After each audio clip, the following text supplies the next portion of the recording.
Standoff, 4 deep, that's a faction, that's family. Bay talk, island talk, all in the strategy. Tap out, tap in, crowd on tilt. Still step shake when they clash, no guilt. From the east side, south side, whole coast feel it. Every chant, every scream, yeah, they really live it. Who you got? Pick a side, can't stop. When that theme hit loud, we all go dumb, go crazy on call. From the pre-show buzz to the last roll call. 4 names on the wall, yeah, we stand that tall. It's the 5-4. It's the 5-4. Better ring that bell. They go dumb when they raise that hill. From the floor to the nosebleeds, all y'all yell. 5-4, 5-4, you can tell. It's the 5-4. We run that show. Main car smoke when the lights go low. If you know, then you know. Let the whole thing blow. 5-4, 5-4, let them know.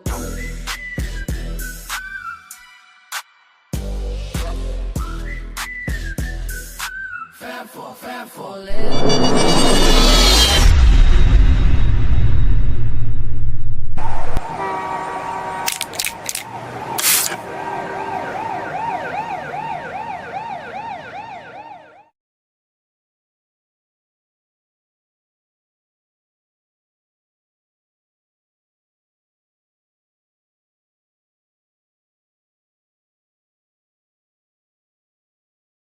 Welcome to Sports for You Wrestling. It's our ring, our section. From the Bay, we flexing. 5-4, keep the crowd out, all guessing. Welcome to Sports for You. Ooh, it's a whip. Hey, John, do me a favor. No. Scooch. No, the other way. Scooch the other way. Scooch the other way. That's what we need to see all night. This is what we're doing. I see what's. I shout out to the main event for understanding the assignment, and I'm glad to see you doing well, recovering from your flu. Yeah. I'm feeling better, man. Feeling much better. That 24-hour flu, is a bitch sometimes.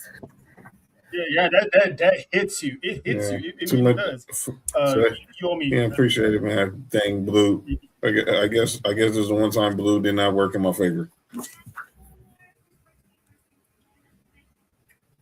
You know what? We ain't gonna dive into that right now. That's too much politics right there. But is that really what I'm gonna be staring at all night? Like this is what we doing today? Okay. Yeah. Okay. But welcome to S4UWrestling Wrestling Podcast. Housen. I am the OT Housen Trailism. That is the main event, John Housen.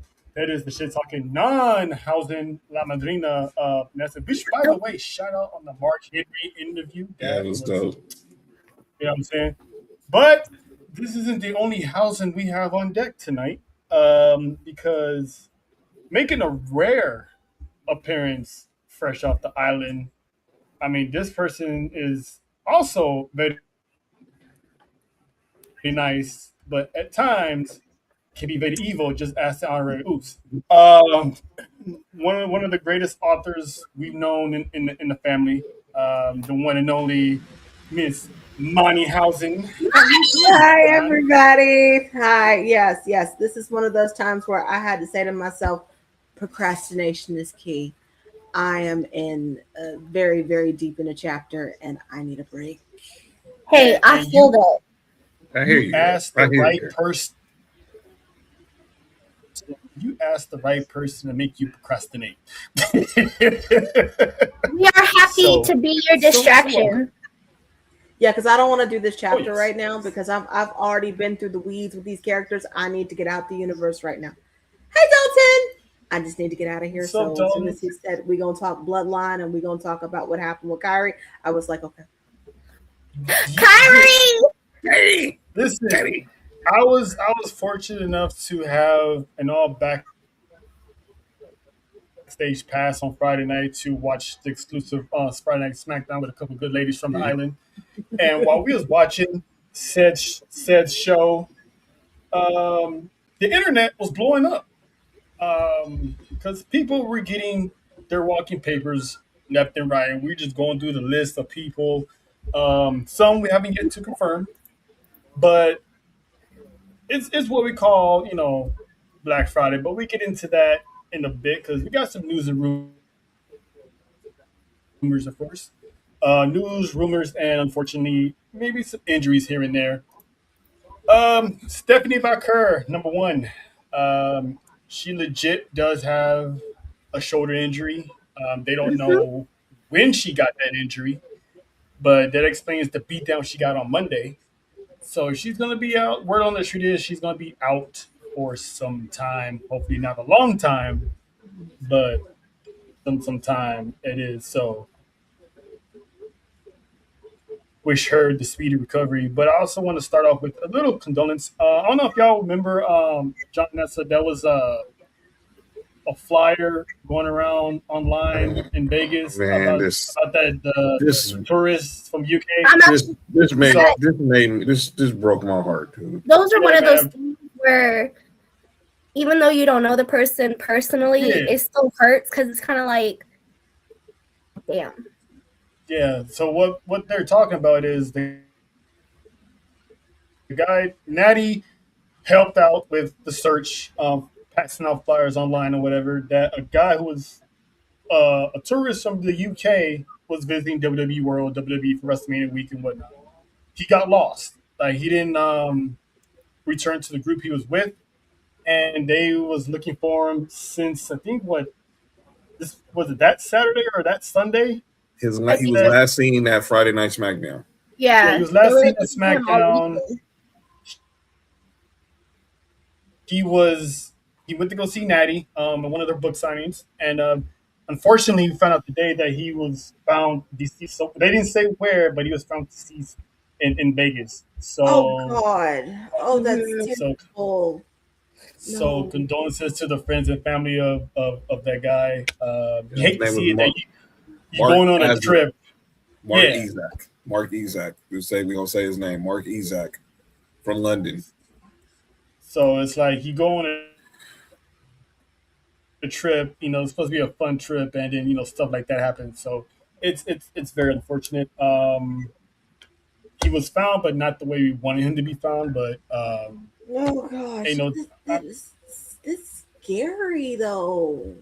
And the fact that he got lost. He's not from the area, so he probably ended up in a place where he should not have been because Vegas, unfortunately, is it's not all bright lights in the city, and it's not as much as they want to say it's for not tourists, a lot of nice people. Really not for tourists. Let's just put it like that. And it's sad to hear. It really is. So I just want to start off with that real quick because I was a little bit keeping tabs on that. Hopefully they have found them. So again, prayers and whatnot to friends and family of the tourists. But speaking of SmackDown is rumored to be not rumored, but it's expected to be going back to 2 hours in the next pretty soon. They don't say when, but when I saw the news, I automatically thought of Leslie. Let the congregation say amen. Amen. Yeah. Because I know she be that second hour. She's like, oh, would you just hurry the fuck up? No, I'm with her because I'm sorry, but it would make more sense for Raw to be about a 3-hour show than it is SmackDown. I mean, but go ahead, Troy. Go ahead. No, I was gonna say, some people are thinking, oh, this is gonna help the product, and it's not because ever in life having it 3 hours wasn't the problem. It was the booking. It was not having the show running on smooth cylinders. So it's good that it's going to 2 hours, but if it's not gonna do anything if the storylines and stuff don't make sense. And plus, USA has a show that's gonna be in that 3rd-hour slot.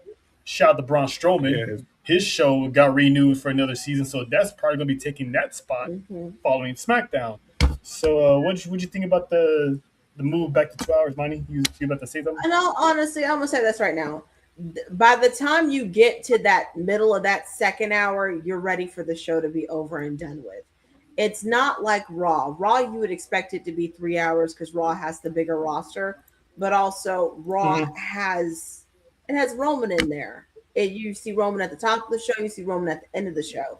Whereas SmackDown, it's the booking, but also it's the simple fact that it's so long, and we've seen the same matches over and over again. But it's also just it's so boring. You get to that second hour and you're just like looking at time, talking about something else. And the thing is, there is talent. JoJo! There is talent on SmackDown that is useful and that could be used right now, but what are they doing with them? Not a damn thing. Get him the They ain't catering. that out loud. They ain't catering. Oh, I said that out not. loud. Yeah, it is. Hey, yeah. yo. Hey, John, what do you think about the 2 hours? Do you care about it? Are you excited about it? I think it was a matter of having, because I think this was always in the works that come summertime they want to dial down before the fall lineup gets back. So let's see where it goes from here. I mean, I'm not adjusting to SmackDown being 2 hours every Friday, period. But I know that's all in the hands of USA because of whatever they got broadcasting on their show. So but good stuff. I'm looking forward to it. Nelson? Want me to be honest? Like completely and utterly honest? No, I want you to lie. No, I think this is the best move because, like how Monty was saying, when you're watching it, it drags. It really does. And for someone that, I don't watch faithfully every Friday, but when I do watch, it's kind of like, okay, what's next? Like, it makes some of the stuff is skippable. Some of the stuff you're like I could really catch the clips on Twitter or on Instagram. That's how I be watching sometimes because I'm like, this is dragging, and it being a 3-hour show, it's kind of like, it's not just it for me. It's just one of those things where you just like, I really don't care about that. Is Faithy here? I really don't care about prayers that. Hey, but I really don't care. It's just like you really don't care so much about what is going on right here. You're more concerned about, okay, let's get to the actual good storyline. Let's get to the nitty gritty. And it's like, what is the good storyline? On SmackDown, what the best man is on Raw now. I don't know what the good storyline is. Tell me, you got please. Solo. I don't know. Solo getting kicked out of the MFT sounds like it's going to be a very good storyline. Prayers up to Baby Oos, everybody. Yeah. Yes. Prayers. If they don't mess it up. And listen, I love me some Raheem. I don't like to talk down on a fellow black person, but it's like the bruh has sometimes the personality of a love sponge without the love. So it's like I'm gonna need that Homelander Cody real soon to make this show a little bit more interesting. And the fact that they're already pretty much planting the seeds for a CM Punk making this move to SmackDown, it might help out SmackDown a little bit more if CM Punk is on that show. Yeah, I mean, say this right now. The simple fact, when he dropped the title, I kept saying, take him to SmackDown. Let him run SmackDown. Let him do something to SmackDown. Exactly. Raheem. Look, his name is Cody Raheem Rhodes, and we just gonna leave it like that. Listen, let them come out with a show that says Raheem. Anyway, go ahead. I hope they don't. Ooh, look, I think the move that they're doing right now with SmackDown is, I feel like it's gonna work with the new faces. They have Rhea Ripley over there now. They're, they can move Punk over there. Like, I mean, exactly. Why you think I told John to scooch a little bit to the left? Wait, I had to stare at this for the whole show. It's housing time. Yeah. and love it. Never in life. It's a housing night. You know, we got money housing. You know, it's a housing But family affair. It's one of these things where like you look at the roster, you look at SmackDown. Of course, we're getting exactly. It's one of the things that I enjoy about SmackDown is bullying him. But you get a little bit of just. I mean, Ricky Saints is going to be on. Mm-hmm. That's what I'm saying. All the new faces. I feel like the NXT talent that's all shifting to SmackDown is gonna be. It's gonna do good for the show. Mm-hmm. It really is. And I don't. Mm-hmm. I know we're probably gonna talk about it in a bit, but I am not a fan of JC Jane. Neither am I. But I kind of like what they did on Friday. Mm-hmm. I am. I kind of like what they did on Friday. Not the friend of my friend. The friend of my enemy is also my friend. Hey. And let's be honest, Rhea's not that big of an enemy to you, Ness. I think this is just. No, I mean, again, I don't got a problem with Rhea Ripley. I had a problem, but it was more of a story, you know, a character. Mm-hmm. Mm-hmm. Mm-hmm. So, you know. But speaking of NXT, last PLE they had was Stand Delivered, which was seen on YouTube. Mm-hmm. Well, NXT has found a new home for their PLEs, and it's going to be the CW. The CW, the CW network, the WWE is part of TKO, obviously, and they're going to be starting exclusively airing, you know, their PLEs starting with the Great American Bash, and there's going to be broadcasting 20 PLEs and entirely live on both coasts over the next several years. So it's a multi-year deal. And also, what's good about this, it's also going to be on ESPN app. So the CW Network and ESPN are teaming up for a partnership for exclusive streaming for all CW sporting live events, which includes NXT. So people who were getting the Peacock and having ESPN, now you can just dump the Peacock app and just go to the ESPN. Or if you got that kind of dough, the VPN Netflix. Yeah. Just to let y'all know, 1 year subscription, 15 months. Don't do anything else. Thank me later. I'm not gonna lie. I pay that $42 for the bundle, and I mean, for me, it's worth it because I use Hulu. Kids over there though. Yeah, that's what I'm saying. For me, it's worth it because even if I didn't have kids though, I'd be using that Disney Plus by myself. So you know. True. This is true. This is true. She ain't lied yet, and that's a blessing. But now it's like you get the main roster PLEs and the NXT PLEs on ESPN app. So it's becoming a little bit more either more affordable or more worth, you know, your money. Depends on how you look at it. Personally, for me, I'm a person who give me a 1 year subscription. Let me pay that right away. And that way I don't have to deal with it. Make that monthly. Exactly. I do a 1 year subscription for everything. No, we haven't yet. Talk about AI. Oh. Boy. If y'all seen NXT, listen. I would like to know what they thought. I would just let y'all know. I missed NXT. I fell into unconsciousness. I had been up since 5 o'clock that morning. I did not go to sleep. I was up 5 o'clock that morning yesterday. So I passed out. So I did catch a little bit of clips of NXT. I want to know, when did they hire Lady Gaga? Don't do Rain like that. No, she looks like I love me some Lady Gaga. Okay.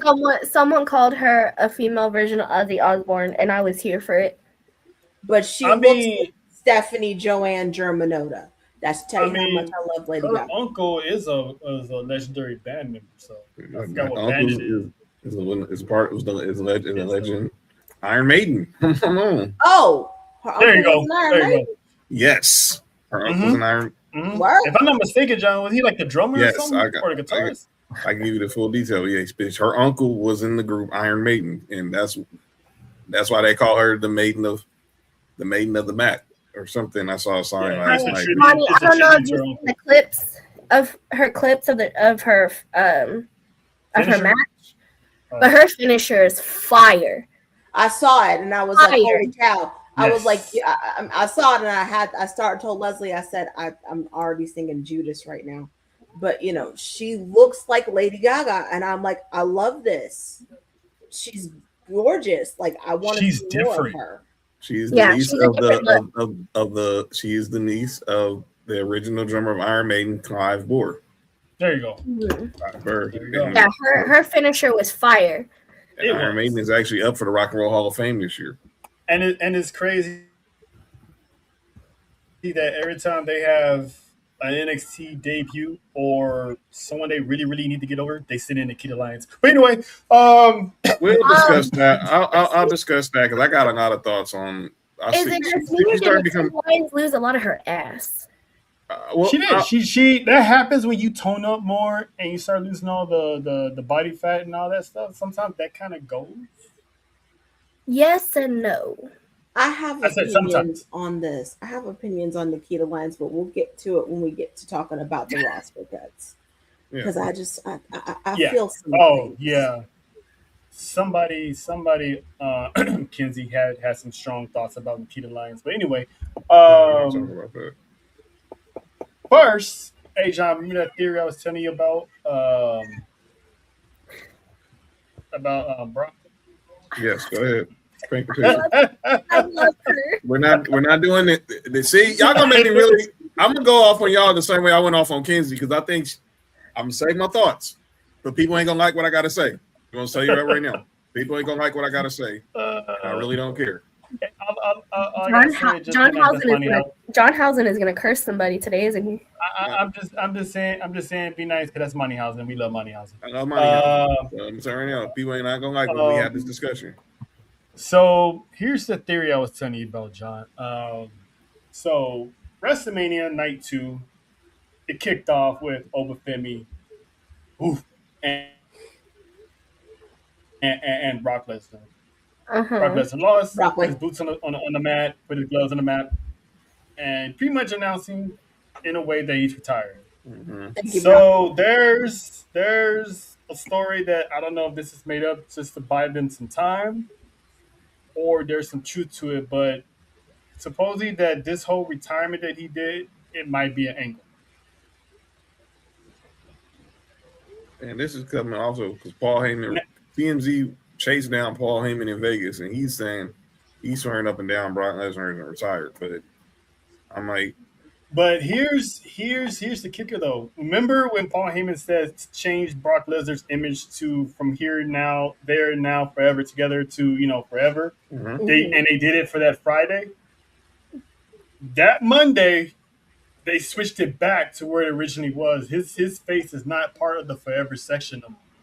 I didn't notice that. He's back in the now part.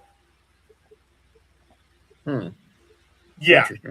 And again, I don't know if they're just planning something in there to try to buy them some time, but they're still trying to get Brock to come back for that SummerSlam. That he kind of owes them.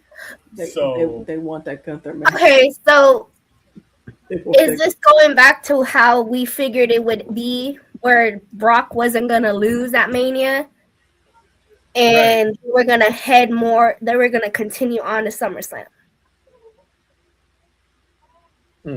Right. And if let's just say, because remember I was saying, John, remember how we thought Seth Rollins hurt his knee and what happened? Yeah. Well, he came back later on. I personally think the man's retired. I do too. But let's say devil's advocate in Delulu land, he does come back. He would have to win at SummerSlam. Ain't no way this man is gonna come back to lose again. No. Which is why, again, I think the way that he went out is perfect for him because, first off, he wasn't going to lose at Mania to continue a story. He would have either won or everyone would have fucking shit bricks because he beat Omafemi. So I think him winning and Obafemi winning and then Brock retiring was perfect for him. Mm-hmm. Nani? Here's my honest opinion on this, okay? There's only one way, and we all saw it coming. There's only one way that this was going to go. Paul Heyman owes Gunther a favor. No. Brock Lesnar, you got Minnesota right there for SummerSlam. That is where it was going to go. Now, knowing Brock Lesnar, he probably looked at Gunther and was like, I'm not doing it.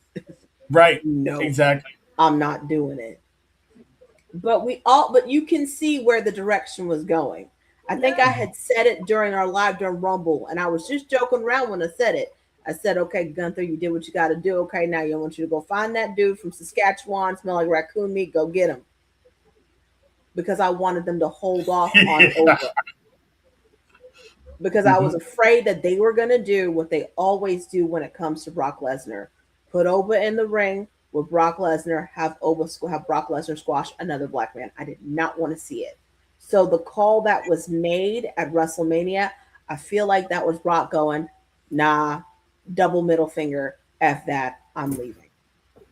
Well, I mean, Brock did handpick Obafemi to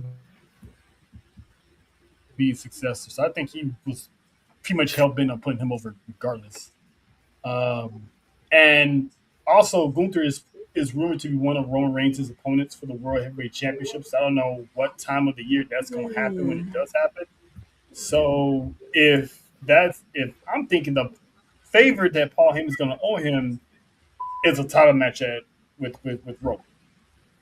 And if that's the case, Romante, I'm gonna need you to put this man in the body bag, please. Okay, so here's my question to that. How is he going to do this favor for Gunther to get him Roman if he is in no kind of favor-ish way with Roman? You don't need to be in favor of Roman. It's Paul Heyman. So he just Paul Heyman. He could just show Paul up. Heyman. Just to say this right now, we all know Paul Heyman about to get back is going to get somewhat put back in the mix of this damn story. We all know it. Mm-hmm. It has to happen.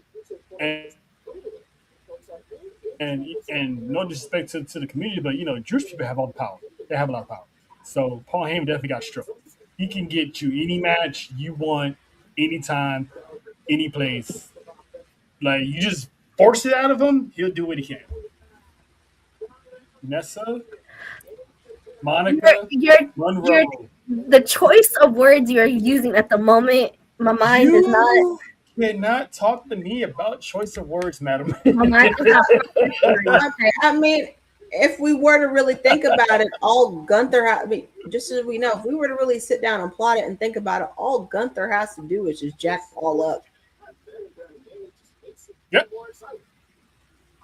Let me guess, another poor choice of words, Nessa. I mean, just throw a bone to Braun Breaker and just jack Paul Heyman up. That's all you gotta do. And supposedly, Nessa Theo is also rumored to be one of Roman's opponents once he gets. Look at the tribal thief. Too, so I'm looking forward to he coming for them new shoes. I'm saying. Gonna say this right now, guys. No, not them bloodlines. You better no. Bronson, honey, not till I give up the ghost. The man don't want to talk to you no more. Give up the ghost. He posted a gif of himself on Twitter with them shoes, talking about obsessed with the tribal thief. It has his eyes on a little something. It's like Lauren texted us today, and she was like, she said this text goes, Bronson Reed is obsessed with Roman Reigns. And I said, I don't know who's worse. He wants to be accepted by the family. And ain't that so wrong? He's the black sheep. He ain't even related to them. Don't matter. His own family didn't want him, but Roman's family is so cool. Who wouldn't want to be in the bloodline if you Samoan? I mean, let's be real. He is. I need Roman. I need you to get a temporary restraining order against the following people, okay? Cody Rhodes, Seth Rollins, CM Punk, Bronson Reed. That is all. They can't leave you alone. I can't Wow. alone. Not Romante getting new No boyfriends. boyfriend of He me. gets new boyfriends. Everybody is obsessed. I need him to get a restraining order. Almost. Listen, when the Roman Reigns pull up, some people just start acting funny. John, your thoughts on the Brock Lesnar theory? I can see it, but I think he's done. I mean, it really would. I would hate it because when it really just mess up. It really is not fair to Oba for for you to fake Exactly. pull a Brett Favre, Michael Jordan, Tom Brady, whatever you want to call it, pull one of these faux pas retirements just so you can be in front of Minnesota. That was the case. All you had to do was just exit the ring, have Paul Heyman cut a promo and say, Oba family, this isn't over. And you could have like a best of like a Clash of the Titans type series all the way to SummerSlam. But I hope he's not. I think he's not coming back. I don't see Oba losing until he gets Roman. And I think Roman's gonna be the one to put that L on him. Do you know what I was thinking? I was thinking when we were talking about this and when he named all the people that retired. Mm-hmm. I was thinking Mark Henry. We should have Brock Lesnar come out on Monday in an Easter Sunday church suit, and we would have known what time it was. Oh. Brock Lesnar in a suit would be hilarious work. But in an Easter Sunday suit, we wouldn't know what time it was. True.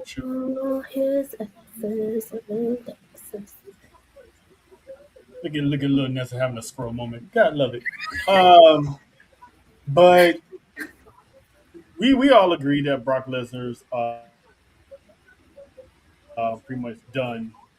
But who isn't done and won't be done for a while, and that is Triple H, because despite Monty's countless bold predictions, this man would not be fired on a Monday. As a matter of fact, he got re-upped on a Monday, and he signed a new multi-year deal, solidifying him as the chief content officer. And as officially reported by Nick Khan and TKO themselves, he is still head of creative. So I know for sure. I have to backtrack a little bit because I remember saying that blame TKO for everything that's been going on. This has been all under Triple H's watch. Everything that's been happening so far. So, do TKO have an influence on it? Yes. But so back to blaming Triple H. And that's never going anywhere. At this point, I'm not going to argue people because now the fact. I just need to know where my pitchfork is going, okay? That's what I need to know. Again, my pitchfork is always going to go to Triple H because I'm a certified hater, and it is what it is. But as for that, I've deaded the joke Monday. Hell no. I deaded the joke on Monday, and honestly, oh, it's not on here. Damn it. What? I need a Carmelo Hayes pop up. Oh. It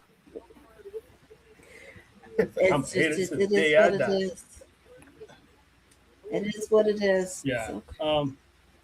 Believe what the man ain't going anywhere anytime soon. He recently got he re-upped, so he's not going anywhere anytime now. John, your thoughts on pretty much we still get to see the King of Kings keep his job despite a lot of people who, not counting Monty, because Monty is. I understand the background story of her, but the actual people in the IWC who want this man gone for Vince, your thoughts that this man is here to stay? Y'all wanted Vince gone, y'all got Triple H, and you're still not happy. Now, Triple H goes, be careful what you ask for. That's all I'm going to say. Be careful what you ask for. Because we're seeing what's going on right now with TKO and Mark Shapiro, and I'm gonna be real. I thought that line Cody cut on Friday was not just him kayfabing. That was him telling the suits, let people do their job. Y'all cut checks.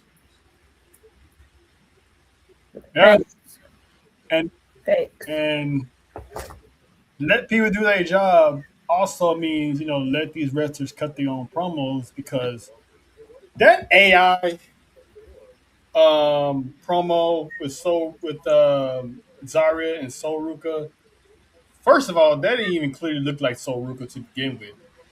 And two, you had Zarya looking like she was Moses parting the sea, walking right in the middle of the sea, and the sea is crashing down. I mean, it's a good like visual, but it was AI. I'd rather had Zarya come out on a live television with a live microphone and get that shit off her chest. That she got rid of the so-called dead weight that was holding her down. Unfortunately, this is 2026, and this is the age of AI. So now it has now hit WWE. So they're letting WWE, and TKO has admitted that they're using AI for their stores. So, anyone have any thoughts they want to share about this AI-led promos? I have a creative one. Uh-huh. What, as a writer, as an author, what I put down on paper is mine. Mm-hmm. That's my words. I said it. I know the story. I know the ins and outs. What they put on what a robot does is not what I do. So when they go out there and they cut those promos, case in point, that promo Roman cut on Monday, it was straight from the heart. When they sit there, when Roman cut that promo in the car, straight from the heart. When Cody cut the promo on Friday, straight from the heart. When you sit there and you have them memorize a script, or you use a friggin' robot to do the job that you hire a writing staff for, then you need to reevaluate your decisions. I recommend you also hire new writers. If we're going to blame somebody for all of this, if we're going to blame creative, we need to look at that writing staff, because a lot of those people have been there since the 70s. And I agree. I actually agree with that, because as someone, I've never used ChatGPT. I've never used AI to do things. A lot of people are using that now to write stuff, to get, stuff done. Even in school, it's being allowed to use or semi-used. The whole point of writing, it's supposed to come from you yourself, mm-hmm. and then be portrayed off of paper. So if there is a computer writing scripts, there's no emotion to it. They don't have an emotion coming out from it, mm-hmm. for it to be a sense of feeling. And then how do you expect our wrestlers, your actors, to show any kind of emotion when you can't read the emotion?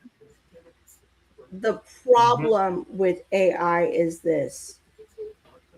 AI is it's taking over everybody's jobs. Customer mm-hmm. service jobs are starting to go away because of AI. It's a robot.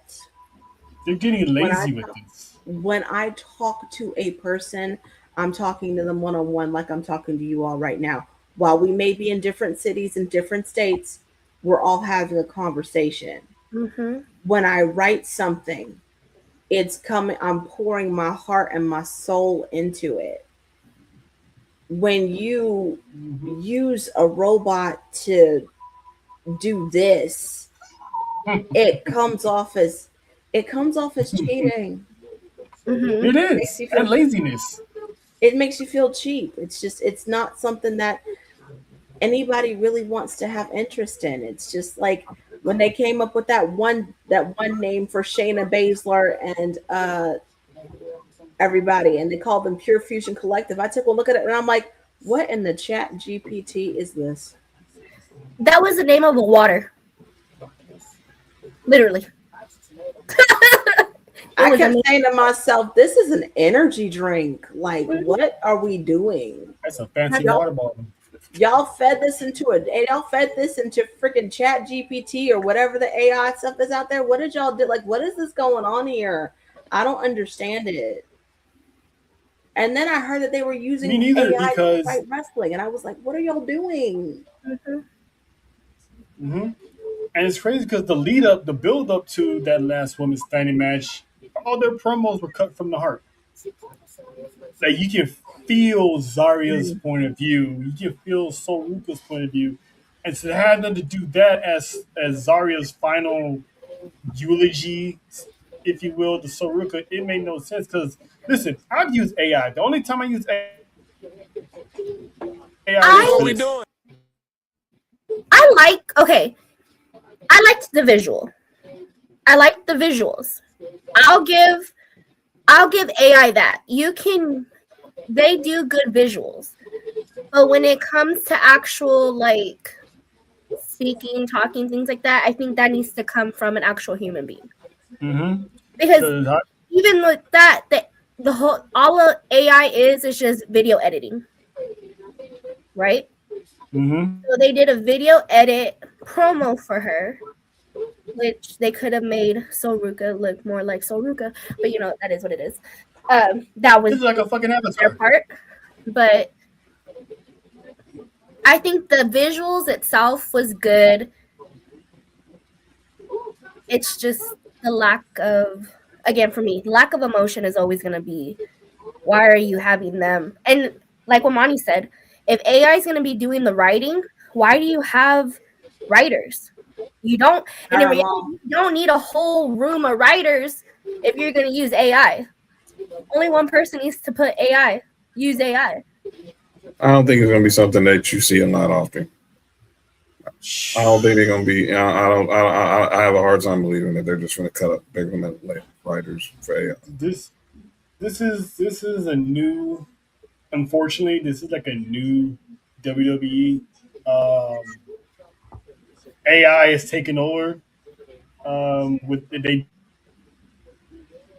do it with celebrities all the time, trying to get people caught up. So now they're gonna use this storyline to try to get people more butts in the seats. But so far it's been so much backlash, and rightfully so. It's like you had Zarya when you first put her on the scene. It was this big monster, this brick house that invaded NXT, putting the roster on notice. Your roster was already stacked, so you pushed her down to the side a little bit, had her do this tag team, get a little softer side of her. You can't expect us to take her serious again if you're using avatar images, because it looked like WWE's versions of Fire and Ice. It didn't look real, and it's like you have fake tears on an AI image face. It's like, to me personally, to quote one of the podcasters out there, JD from New York, it was just pretty lazy. You taking the chance for these wrestlers to connect with the audience, and especially in NXT, you need that connection to get yourself prepared for the main roster. I think that was I think it was all calculated. They knew what was coming They knew what was coming, because that's the reason why they got ahead of it and said that they put AI out there. I think that was all calculated. Oh yeah, everything they do is calculated. It just sometimes it just don't make any sense. Period. It's like you could have got all the writers, like Monty said. You could at least had a good writer fed the chat BT, some good stuff. Yeah, but that's why they did. But that's why they put it out there, because they know the backlash they was about to get. So they try to disclaim it. I could understand using it for visuals, because I use AI for my visuals. Like when I want to be able to go, okay, I see what this looks like in my head. What does this look like to everybody else? Mm-hmm. But to use it for writing, again, it's lazy. Mm-hmm. Get new writers, get a new writing staff, get young up and coming people with some new ideas, and just do that. It's not hard. It's $1 billion company. You're about to make even more money. Just get new writers, hire a diverse staff of people, and just do that. Here's what I noticed about multi-billion-dollar, million-dollar companies. As long as it makes money, if they can do it with the less amount of people, the better for them. So if AI works for them, there's gonna be a lot of writers gone. I'm with Faith. Soon. I'm with you there, Faith. I felt the same way. I think I think they did that. That was so it was calculated. They, like I said, what I say about LeBron all the time, Trell. He don't leave crumbs. He leaves the whole damn loaf of bread. That's exactly what they just did. They left the whole loaf of bread out there because they know what was about to come their way once they let that visual be exposed about Zarya. Yeah, now, I don't expect her to do that again though. It could. They could, but then again, they also could do the opposite and literally using it to write stories. Because people don't know this about Triple H, but he's into that type of stuff, like the techie stuff, because he went to school and all that stuff for that. So he's actually into stuff like that. So I wouldn't put it past him to try something new. I mean, if it works, it works. But I just wasn't a big. I'm not going to shit on the promo and stuff. But I just wasn't a fan of it.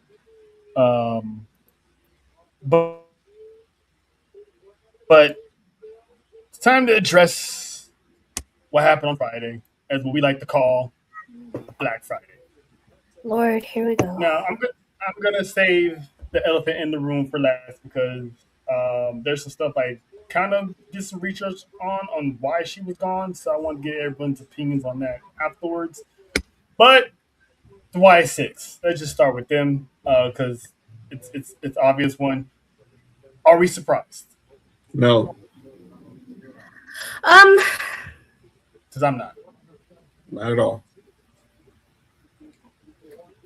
President I give Bo Dallas his props for trying to pay homage to his brother, but you're not your brother. I think with the way that they were going, I'm not surprised that they pretty much all got, booted.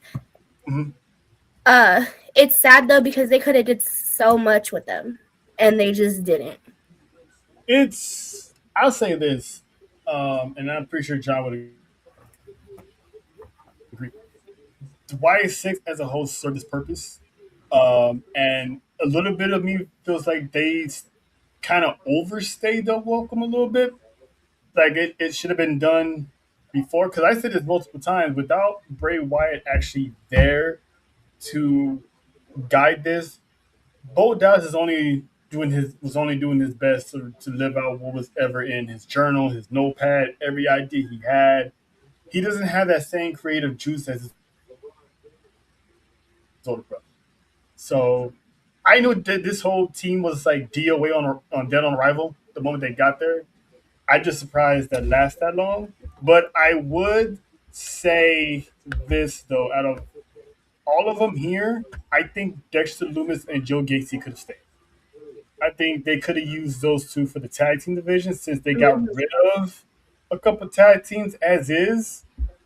They easily could have made a mark in the mid card for those tag team titles, or you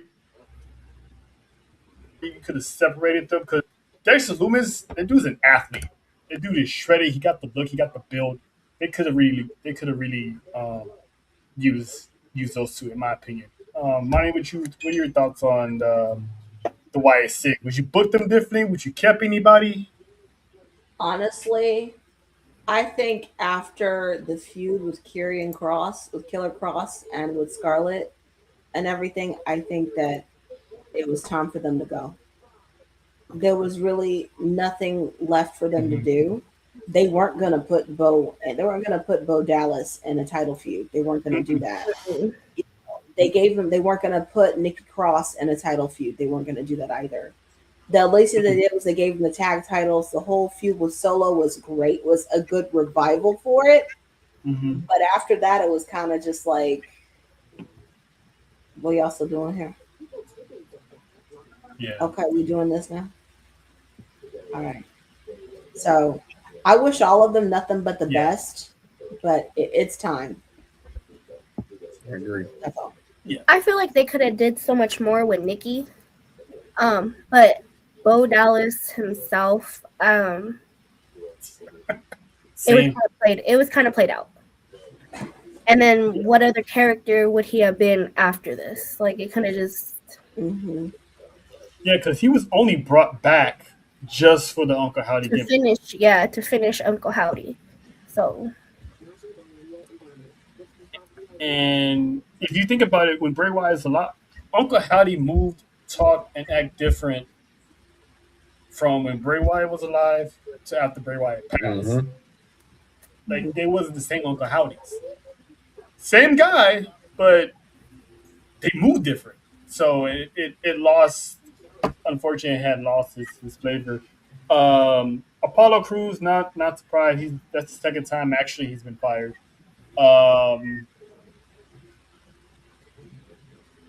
Alba Fire, I wish they could have did more with her because this woman is a former, NXT UK Women's Champion, and she kicked ass under that brand. So I wish they would have did more with her. Andre Chase listen. Chase U was never going to see the main roster. let's call it for what it is. Andre Chase was one of those characters from 2.0 that served their purpose, and you knew they wasn't going to go anywhere. Listen, Zoe Stark, I was kind of not shocked, but I low-key felt bad because that woman was cleared to come back. And then she never came back. And she never came back. And I tell John this all the time. When you get hurt and it's roster cut time, 9 times out of 10, you're going to be the first one on that list of people like, well, she's not even anyway, just because she had women's champion or at least IC title or United States champion written all over her. That girl was that good, that talented. Santos, same thing. Got injured at the wrong time. We just got him back. I think, but I think this was faded completely because I'm already seeing that. I think he came back. I think him coming back was a business move. I think he wanted to be. His heart was in CMLL the whole time. And speaking of that, they're expecting him to be in CMLL soon. Yeah, I think his heart wasn't in it. I know we had the feud with him and Dr. Wagner Jr., but I can tell we saw Santos Escobar in NXT and on the main roster. He was okay in AAA, but his heart wasn't there. His heart wasn't there. You could tell. I think it was also his injury, getting hurt. He didn't really do much with it. Yeah. He had a championship match coming. And he got hurt. I just want to say this right now about Apollo Crews. I had made a comment on a live once when I saw him. I was like, "Oh, I didn't know you still worked here." Oh yeah, you jinxed him. I should have never said that. Monty, I'm not gonna lie. When I read his name on that list, I'm like, "Didn't they cut you already?" I'm not even playing with you. I felt kind of bad. Yeah, you know what I'm saying? Alba Fire, of course, this Kaylee Ray. Come on now. Andre Chase, I knew that was coming. Mm-hmm.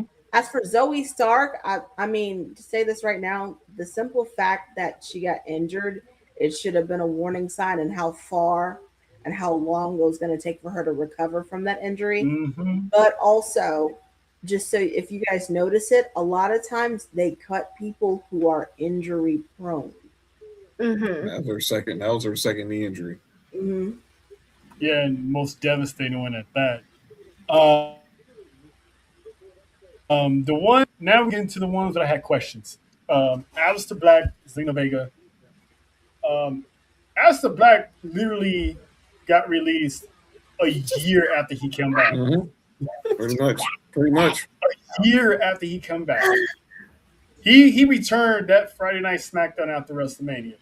Then he got released after WrestleMania. I blame the IWC for Aleister Black and Zelina Vega. Also, because y'all kept calling them Timu, Karrion Kross, or Charlotte. So don't feel sad. That they lost their jobs.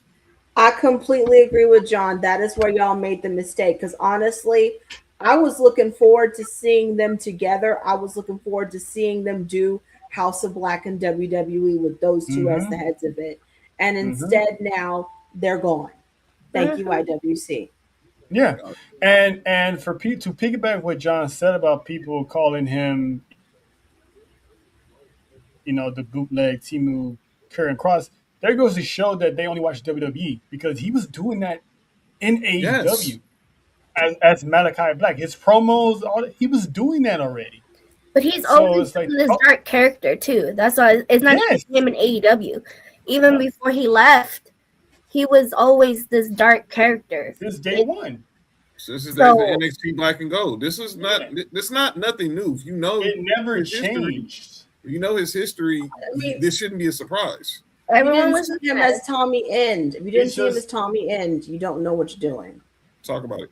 Exactly. Like The And simple fact, wait, I don't Monty. mean to cut you off. The simple fact No. that, like, you could see them getting ready to set it up. I was like, oh, we're gonna get House of Black over here. Oh, this is gonna be fun and exciting. Oh, we need something like this.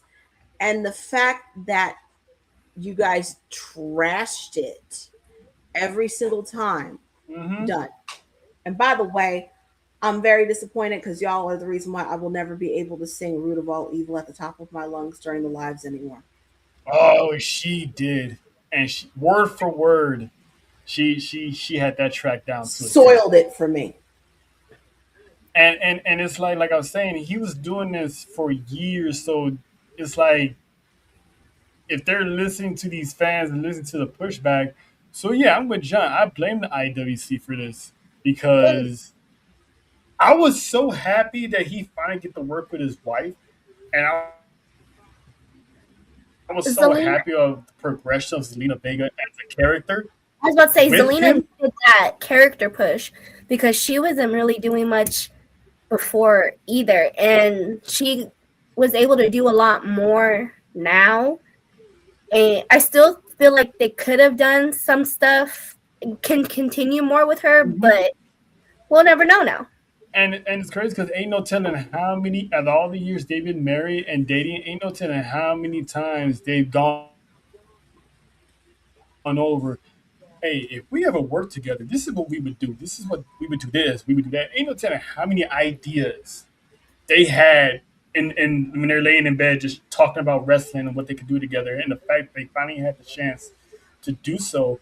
Because I don't know if y'all remember, I think I mentioned it last year that Aleister Black was set to have a big year Mm-hmm. Yep. following WrestleMania. People felt he was, and the rumors were that he was supposed to be in Pat McAfee's spot in this whole Orton Cody Yeah. situation. So did they know they wasn't gonna renew his contract and they did the Pat McAfee route anyway? Or they just thought Pat McAfee was just a better idea because he set this up for McAfee to mess it up. Mm-hmm. Here, Basically, here, here is where I sit there and I say, because you just brought up the fact that they probably were coming up with this. That ring entrance, you could tell they came up with that one. oh yeah, it's You dope could too. tell they practiced it, and it was so cool. Y'all It took was. that And from what the people do? And what the people do? Oh, that's just a wannabe Karen Cross and Scarlet entrance. And it's like, can you just watch and just let these people get their creative juices out there? Ain't no telling how long they've been working on this. So I was a little bummed that he literally just got back. So We just got him back, damn it! I don't know where he's gonna go next. Yeah, because it sounded like he was not welcome back. Because is he gonna follow the Andrade route and go to Oh AEW? Does no! What I was reading, Khan even want him back? what I Does heard, Tony he Khan was even not want him liked back? in the locker room. What I was reading the other day was Yeah, there I've was heard. a lot of Yeah, negative comments about him in the locker room in AEW. I've heard the rumors too about him like not wanting to lose, not wanting to take pins often, if not at all. So I think their next route, I don't think he'll go to I guess AEW. I think he's gonna do the independent circuit. I think that's probably best for them, to be honest with you. You know what I would I want kill to to see them in see? House of Glory. I would kill to see them go up against Killer Cross and Scarlet. I'm glad you said that. They already have posters for that shit, and I'm here for Yeah, it. I need it. I seen the post. I seen fan the posters the other day. fan booking. That would be the ultimate like fu to the Mm-hmm.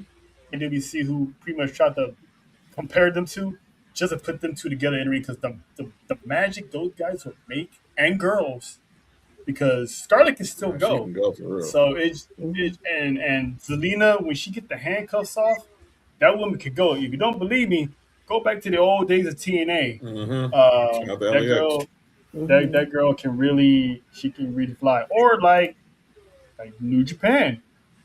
They go New Japan. They can go to No TNA TJ. because because TNA, yes, they have a partnership, but they're still their own company. So send them to TNA. I mean, but I think independence is probably what they're gonna be doing for now, which is good. But it's just doesn't make any sense. And of course, Motor City Machine Guns also they really do nothing with them. Honestly, after oh my god, I'm blanking so bad. After they lost the titles. Yeah, god damn it. DIY, the whole Street Profits. Yes, DIY. After all of that, thank you guys, because my brain is doing the loading. We got you. We got you. You had a hard day. She's still swimming over that chocolate. Oh, that's what we're doing. My bad. You know what? Anyway. My bad. Salute to you, Mark Henry. Anyway, they haven't done anything with them. And word is they're heading to AEW, which I think they was probably destined for when they left TNA in the first place. I mean, give me the Young Bucks and Motor City Machine Guns any day. I'll watch that match religiously. So, Private Party and Motor City Machine Guns. That would be good. I would love to see that as well. So FTR, the Motor City Machine Guns. That's another tag team. That's another tag team FTR can add to their belts. Yeah. So it's not.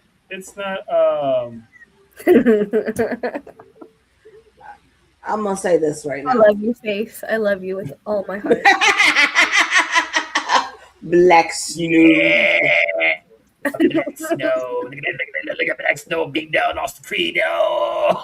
This is the part of WWE that makes me angry because, by the way, if y'all notice, we have a lot of tandem tag teams. Uh-huh. Like, they could have moved them to Raw if they wanted to. Mm-hmm. And instead, they just let them go. It's like we go 10 steps forward with the tag teams, and I'm talking about female and male. And then we take 100 steps back. It's like you release all these tag teams, and then we have no tag team division. And then y'all are wondering why we have the tag team. I would say this: if they're gonna get rid of some of these tag team divisions, then they need to unify the NXT, Raw, and SmackDown tag team titles. We could have just broke up some non-tag teams. Like, because that's what they did with the women. Like, they defended on NXT, SmackDown, and Raw, so they need to do that. I'm not against it. Put them all together in one match and just unify them. Here is my thing. And that's it. This is my issue. If y'all are gonna sit there and break up tag teams, break up the tandem ones. I'm still over here wondering why Fraxium's still together. She did say that. She has been saying that. I've been saying it since Fraxium got together. I waited for them to break up in NXT. I was like, yes, it's finally gonna happen. It never did. It never happened. It never happened. We did. Yeah. We did. And watch when they do break them up, it's gonna be like just some subtle. Oh, he's gonna have a match over here, a match over there. And next, you know, someone has to watch that's they get split in the draft. And that's what. Yeah, because the rumor is they're bringing back the draft. Mm-hmm. So that the one thing that they got rid of, they're supposed to be bringing it back. Well, ladies, no, John, no. Let them go first. Let them go first. Everybody in the chat. No. It's time to address elephant in the room. This one here, which made the most zero sense out of all of them. The simple fact that we literally see this woman every Monday night in a segment with our favorite moment. God. She was also emotionally abused. Getting emotionally abused by Oscar. This is called emotional damage. Y'all know that part? That's emotional damage. Yeah, this is emotional damage. What makes me angry is Raw. That whole segment with Oscar and Io. Right. It was missing something, and I was like, "I need Kyrie." It was missing the nucleus. Me and JoJo was talking about this on Monday. Like, it wasn't the same. It wasn't hitting. I'm so tired of them just cutting off things that need to be. What's that word? There. They give us things. they give us these feuds and they give us these stories and they never finish them. No payoff. Because I needed Kyrie to finally turn on Asuka. I was waiting for. We never got the bitch slap from hell. Okay. I was waiting for it. I was just waiting for her for that match between Io and Kyrie, for that match between Io and Asuka, and for Kyrie to finally just get sick and tired and fed up with Asuka's shit. And just call off and just this feud under the radar. 2 was so good that who would have thought Kairi Sane would be like the main focus of these two, because Io's trying to save Kairi. Asuka's telling Io to stay away from Kairi. Kairi's getting abused, and you can tell on Kairi's face that she was getting to that point that she was about to snap out of it. And we thought this was going to happen at WrestleMania, but then it didn't happen at WrestleMania. And actually, John, the Kabuki Warriors actually was talked about on being that tag team to replace the Bellas if Nikki wasn't good to go. So they didn't really need Paige. They could have used them. Look. So that's one stuff that they did. You could have had Paige, but you could have had Paige cost AJ. Had Paige cost AJ. No, the hell with that. Because if AJ's going on a sabbatical, it would have been we've been waiting for the next 6 months. Mm-hmm. So they could have had Paige do the one thing that made her Paige. Come out the Raw WrestleMania. Come out Monday night, cut off Becky Lynch, and be like, I'm the one that's going to take the title off of you. This is my house. This is my house. This is my house. That's what they could have done. And I would have loved it. Yeah. But they could have did that. But Kyrie is pretty much this year's R-Truth. Which is what I'm about to get into, because I don't know who did it, but they're giving people hopes on this.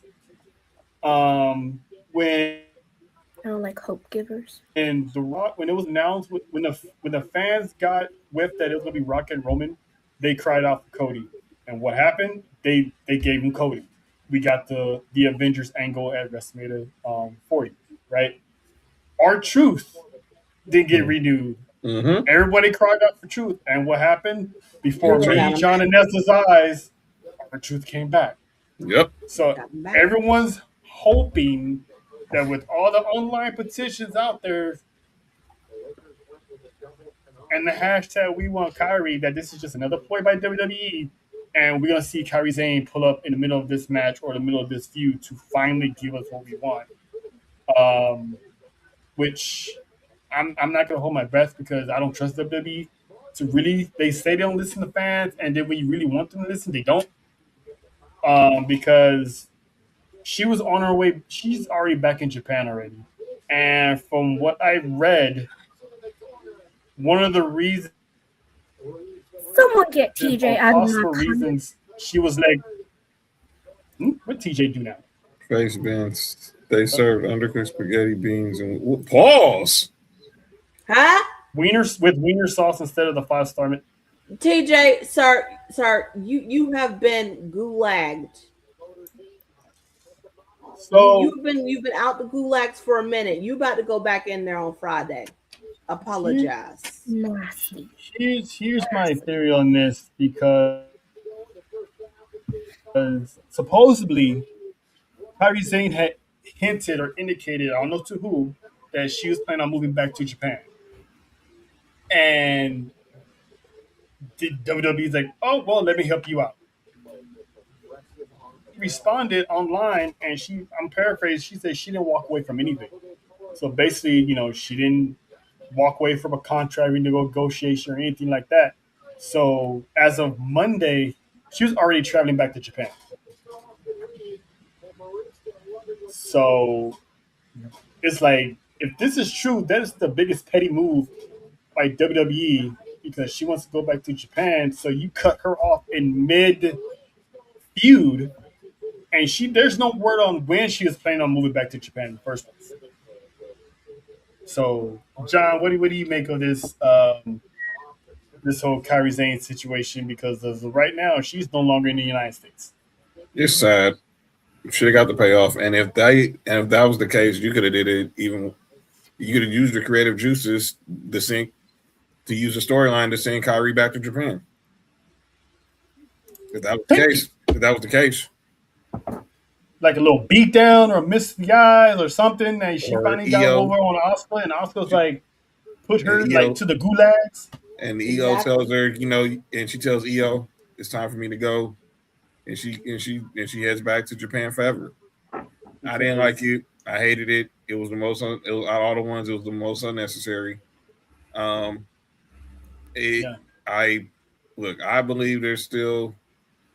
I'm gonna keep hope alive, as that was my slogan in Vegas. I'm gonna keep my hope alive that she comes back eventually, and we pay this off, and then she can go be with her family in Japan, because I know that's probably what it is. She misses her family, but I hated it.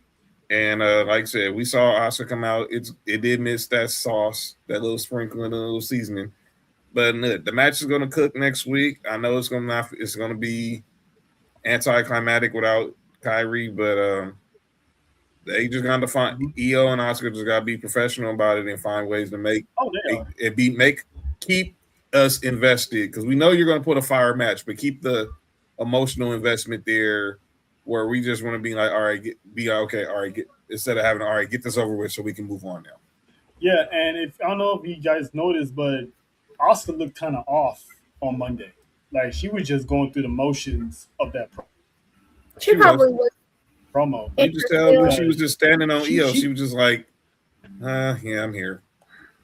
I just work here. Yeah, basically. And if this is the reason that Asuka leaves, because Kairi was one of the reasons why she stayed when they brought her back, because Asuka was contemplating retirement, and then they re-signed Kairi Sane. It's like she had like a whole new lease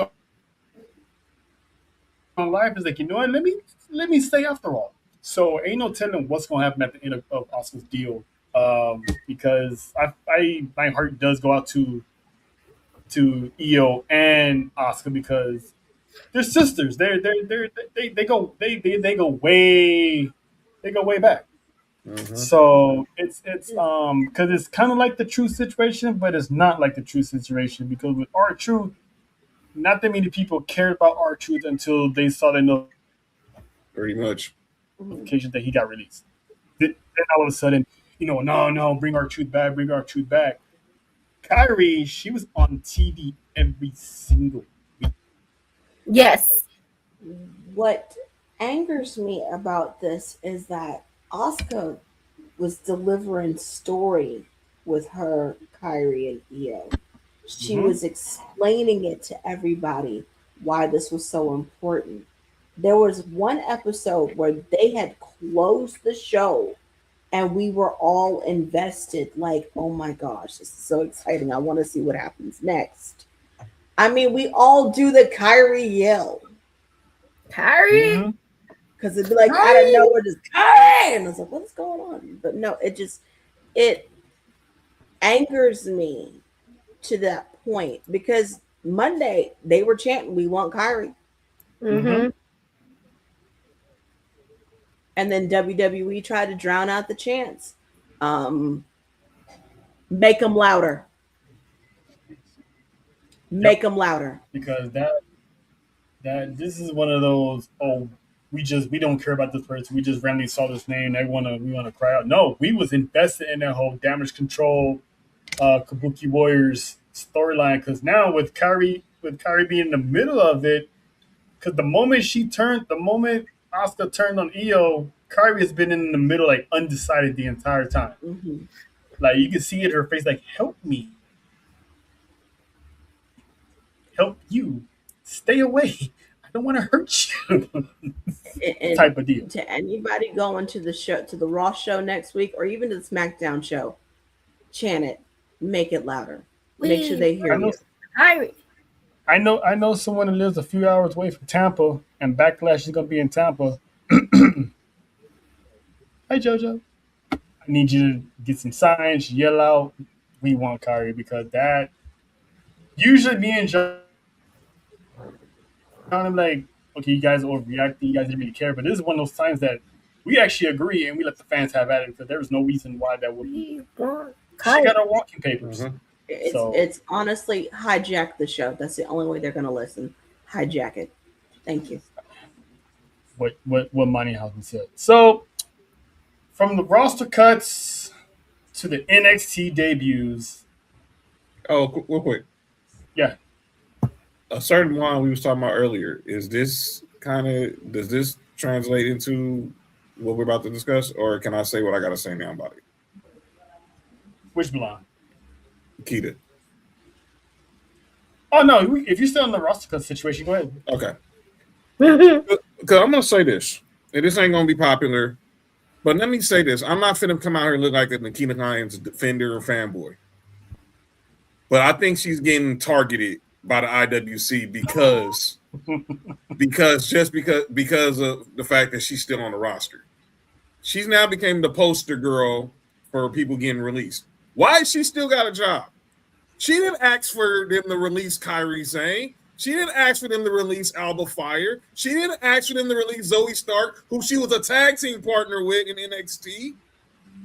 So I forgot about that one. She's saying that why she been there so long? Why is she still there? Well, I was listening to our people at Black Wrestling yesterday in their spaces. You know, Tony Daniels been there 5 years, and what is he now? I didn't hear y'all complaining about that before he won the NXT title. When he got back after the Iron Survivor Challenge, everybody was happy, but we let confirmation bias because we don't like her because of a certain way she carries herself. So I'm not defending her. She had a bad knee injury, and I'm liking the way that Bubba Ray was, kind of on her bumper on LFG now. I like the new format for LFG. It's not winning, it's not earning. It's basically this: either going to NXT or you're going home. Honestly, I was surprised to see her because I was like, she's on LFG right now, ain't she? So yeah, she's on because she's been in Evolve, and obviously she's had to be pretty much a reclamation project. And the first match they put her with our new favorite person in the world, Callie Armstrong, and they both killed. But like Bubba was telling her, stop trying to make this. You have respect for your opponent. Don't try to steal the scene. When Callie was out there doing her vibe and you going out there and you can't stay still. And I know you don't. You respect your opponent's moment. But I'm gonna say this: stop. Let's not bring her up every time somebody gets in because there's a lot of people on that roster who's way less talented than some of the people who got released. And I don't hear y'all calling about them.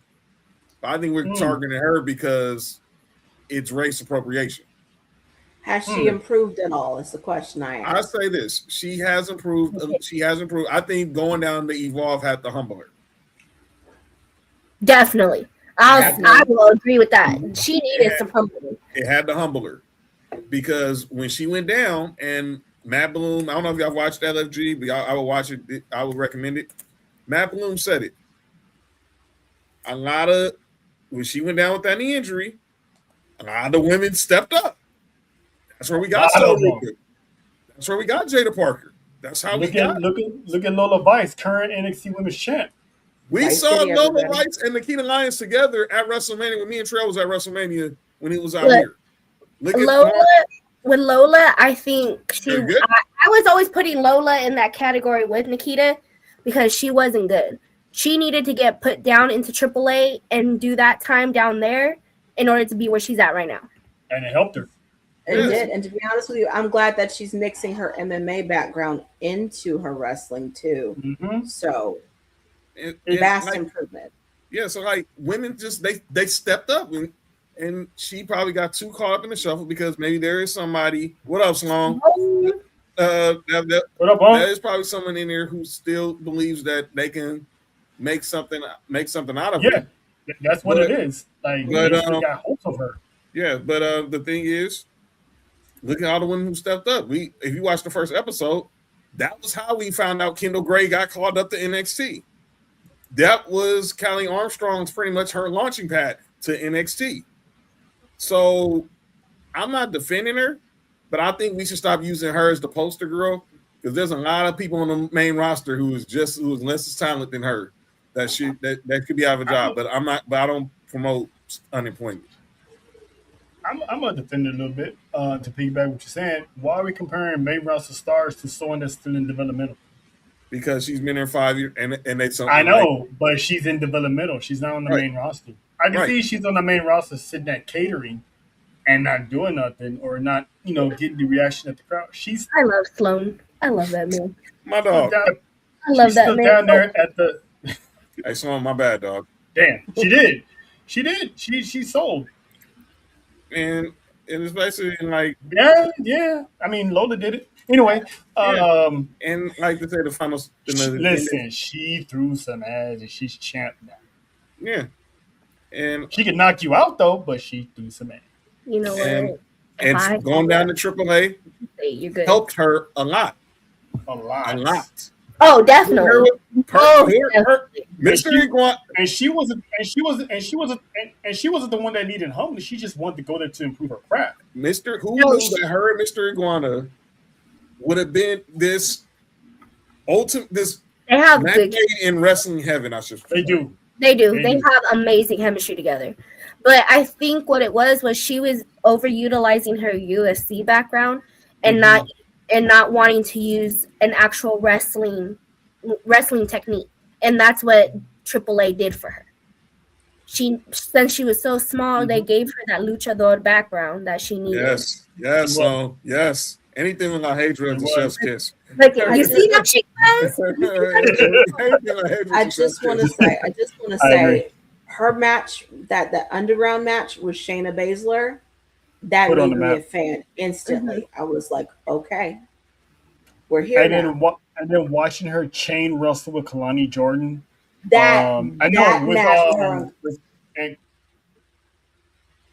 Kendall Gray. When her and Kendall Gray had that chemistry together, they just flowed so good.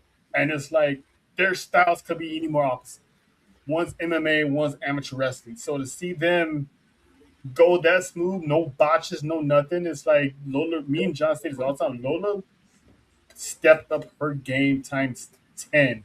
Mm-hmm. So it's like we got to stop comparing someone that's in developmental, still trying to hone her craft, to someone who's a multi-time champion. Like Kairi Sane's a former NXT Women's Champion, former Tag Team Champion. Like, think what, 3 times Tag Team Champions. So it's like, why? And this is no disrespect to Nikita, but why are you comparing the same conversation? Okay, so this is where that part. You see how you just named all of her accolades and all that stuff compared to Nikita Lyon? That's where that comparison comes from. Why is she getting cut and not? You see? You see where it's not? But we know it's not talent. What Kyrie? No, but it's not on the main roster though. It's not her fault, but they're getting rid of talent to make room for new talent. So why don't you get rid of talent? Because that talent is on the bottom then. But that's what I'm saying. There's 2 sides to that, because I understand what you guys are saying, and we shouldn't be wishing someone being fired on anybody. Big me. We talked about this. We talked about this we make the jokes with our ATD sisters about JCJ. Yes. There's a reason why she's the last one standing, and Gigi Dolan is in the Indies, and Mandy Rose is out here bringing up people having herpes in NXT, and is trying to make millions off OnlyFans. I have never. You can tell that she has the talent, but that's what I'm saying. When it gets thrown out like that, think about what you're saying. You're talking about Kairi Sane, and then you're saying, okay, so why does she get cut if this person is still here? You get it? Right. Here is my and like you said, it's not her fault, because it's not. Time, the reason why she's been there 5 years is she's had 2 knee injuries that have taken her out for the better part of 2 years. So, and then we just talked about this. When people get cut, it's because they're incident prone.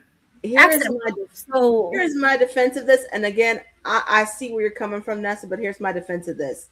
Developmental still means that they got time to cook. No, and I agree. I completely agree with that. So I'm saying when people are comparing, I don't feel like they're comparing them, but it kind of like, for me, it's kind of like, well, shit, why did they let her go and that person is still there? You know, kind of thing. Like, no one's really. Yeah. To John's point, no one was bringing up why is Andre Chase still here? Right. Why is Tony D'Angelo still here?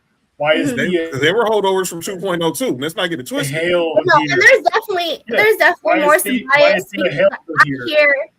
When it comes to like the releases, and it's always, and it is unfortunate when it comes to these releases, and everyone always brings up Nikita Lyons, it's always out of a female's mouth. It is. Always. It is. It is always a female saying it. I have never once seen a male on the IWC say, "Why is Nikita Lyons still?" For me, I don't know about y'all's timelines. I've seen a few on my timeline. I've seen a lot of women on my timeline say, but the thing is that there's still potential there. There's still untapped potential. I agree with what your guys are saying, but I'm saying like when people pretty much like how Trow was saying Kyrie is this, Kyrie is that. So when people think about it, it's kind of like, okay, well, why are you releasing her? Yes. Yeah. And then of course she's also easy to hate on. And look at all the releases from NXT that we saw, and there was pretty much Sean and Matt Bloom saying it without saying it. Why did they reached their ceiling? They reached their ceiling. That one is right there. That makes me kind of. This is why I think they changed up the format for LFG, because if you look at the 4 winners from the first 2 seasons of LFG, Jasmine Troy, Shiloh Hill, Skylar Ray, Shiloh Hill. How many of them is popping right now? None of them. One. One. Hill is starting to get his run going. Jasper barely hasn't. Shiloh Hill is the only one that is brought that from that first 2 seasons is actually took what he learned from Taker and the rest of the coaches and is popping on TV. Nothing against Skylar Ray. She probably hasn't had the opportunity yet. And with Tyra May and with Jasper, I think they tried with Jasper and it just kind of. It's what I think. What happened? What happened to him? Carver blow him out the water. Because with Jasper, you got him basically trying to go out. The first thing you do is have him go after Obafemi, and there's nowhere up from there for him. Obviously, and we also have with Kiana Carver.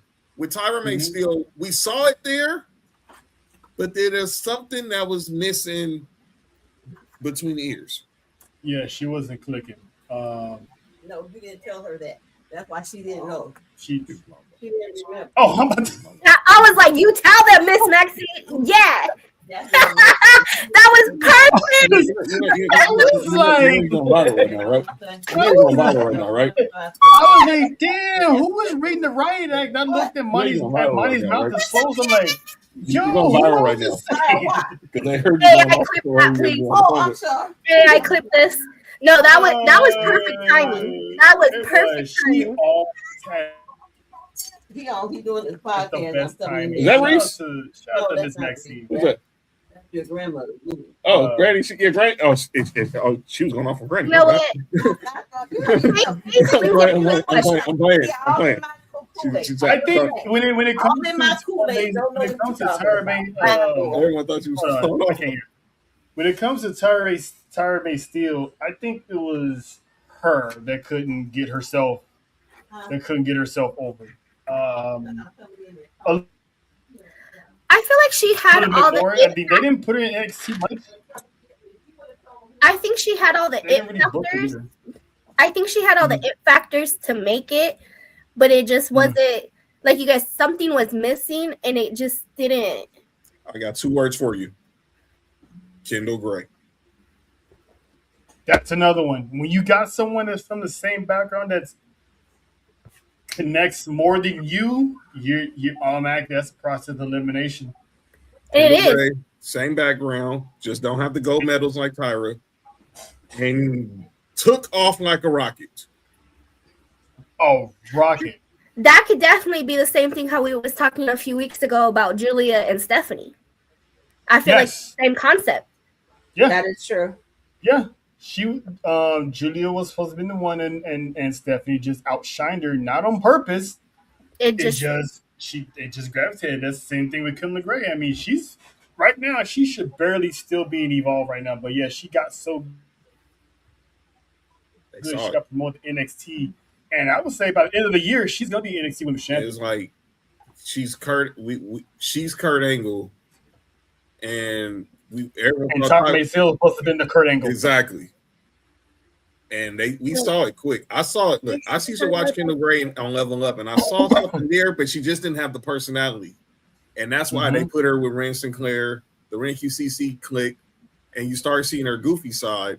But when I started seeing her in Evolve, it was clearly there was two level. There was one level. It was her and Kelly Armstrong, and it was everybody else, and I include the men, and that includes the men too. The Vanity Project was probably the highest, was probably up there, but it was her and Callie, and everybody else was pretty much was fighting for third place. Yeah, so shout out to Kim LeGray. Huge success. So back to Noah's Ark. Now we get to the NXT call-ups, and we was talking about them earlier. Well, got the call. We was talking about them earlier, so we got to talk about it. Fatal Influence, man. These girls, I wasn't expecting Fallon Henley and Lainey Reed to join her. I thought for sure that was JC Jane's swan song, and she would have went up by herself. I was probably like one of the only ones, maybe John too, that said that Fallon Henley was ready for a call up. Yes. So to have Fatal Influence as a unit pull up, it's a breath of fresh air that they're actually bringing up factions again, and to see them target Alexa Bliss, Charlotte, Paige, Brie Bella, and Rhea Ripley all in one night.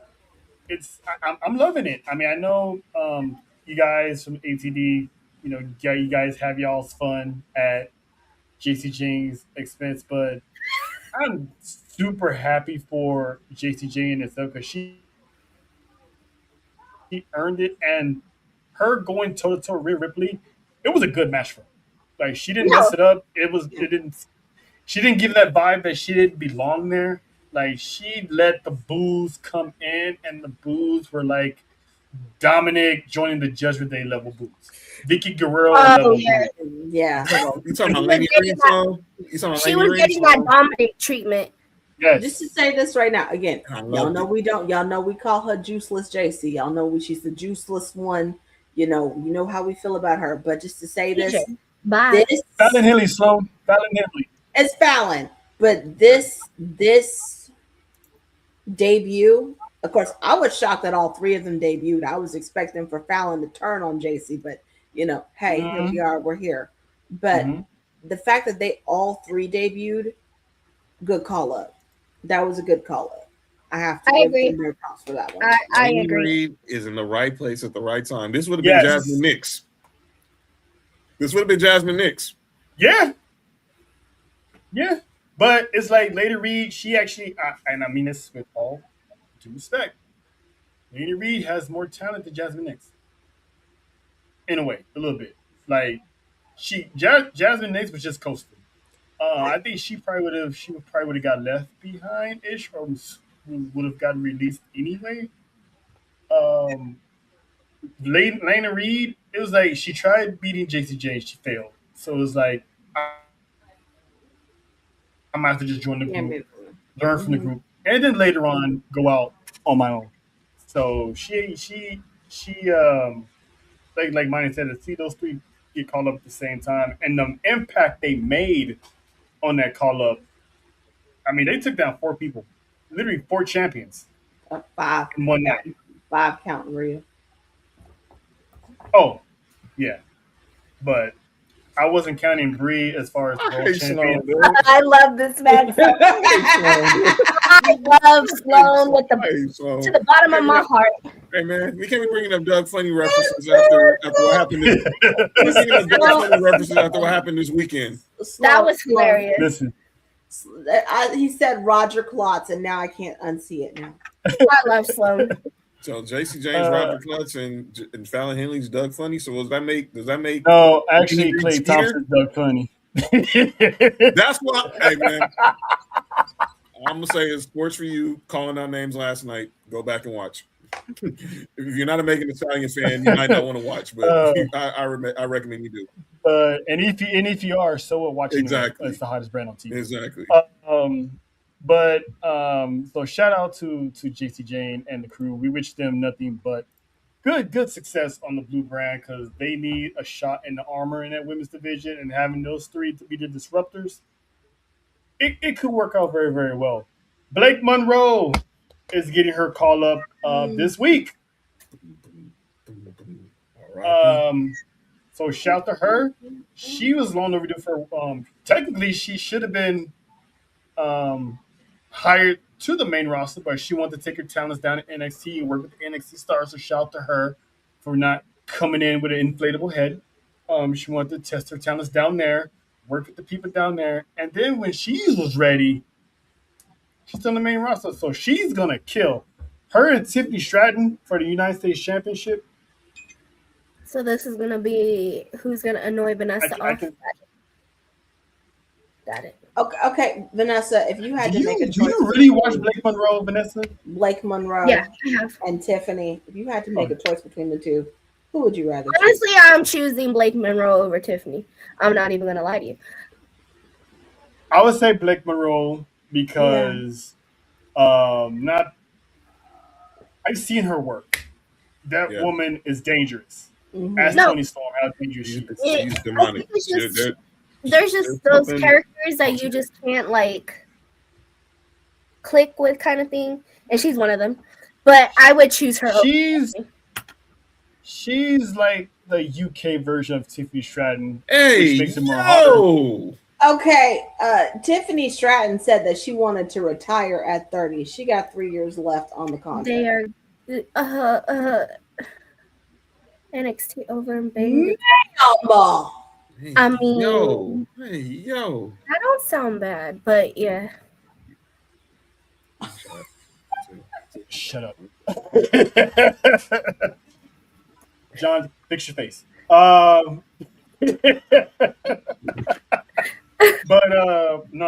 all seriousness, it's I'm happy for her. But Blake Monroe, she to me, and I mean, I'm not gonna knock Tiffany Stratton for her life plans.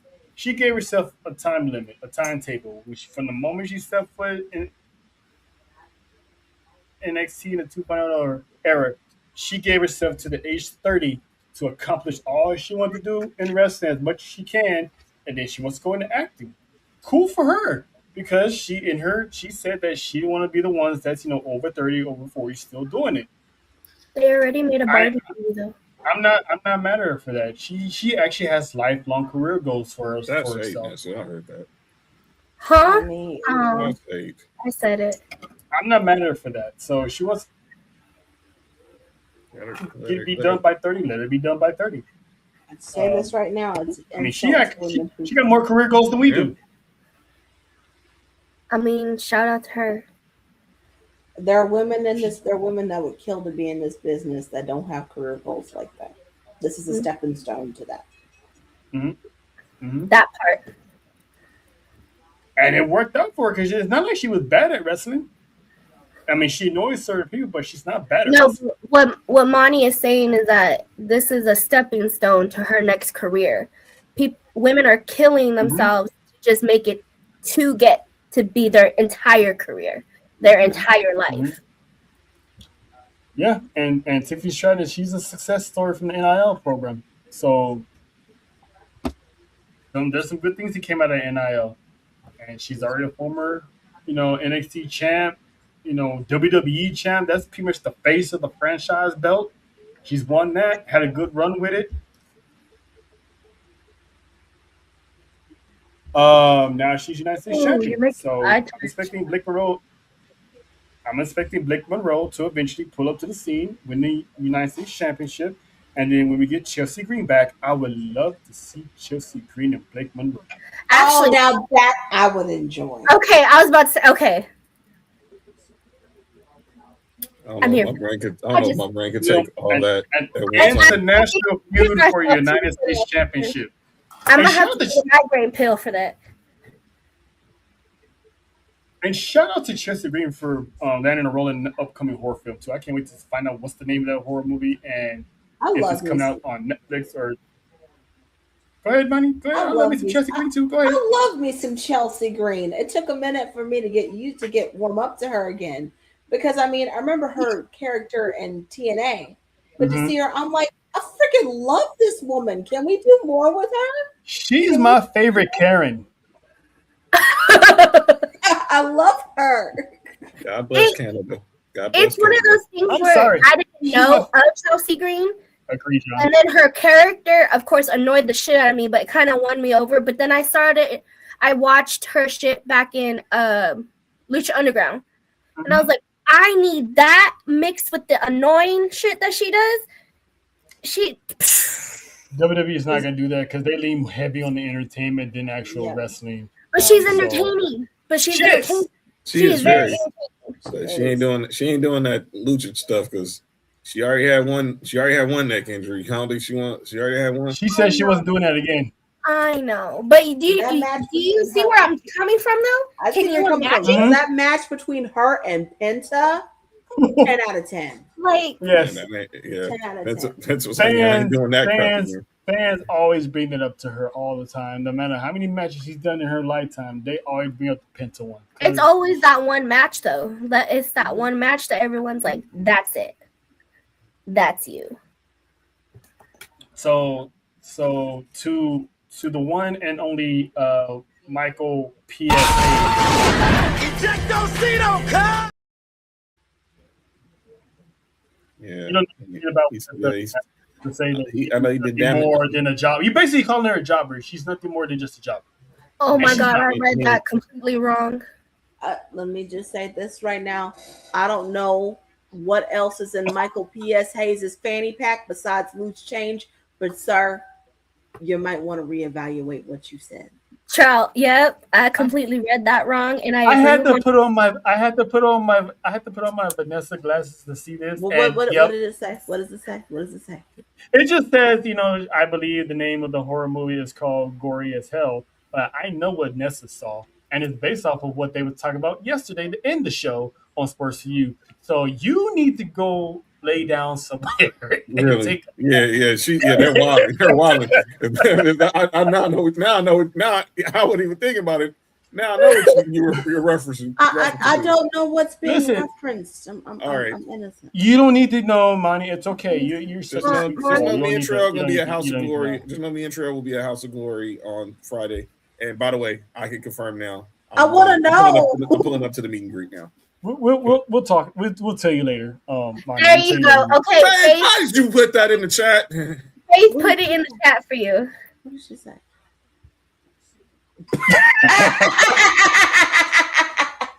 Happy endings.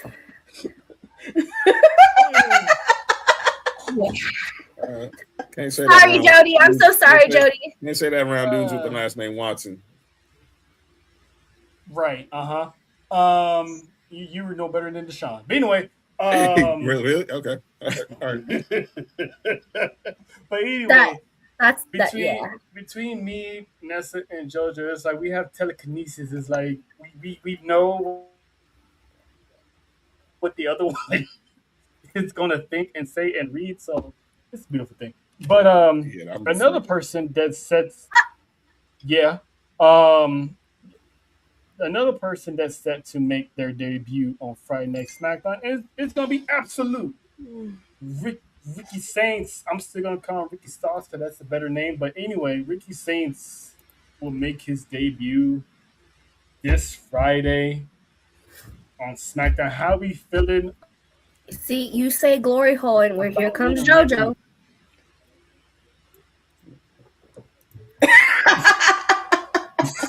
It's like, hello.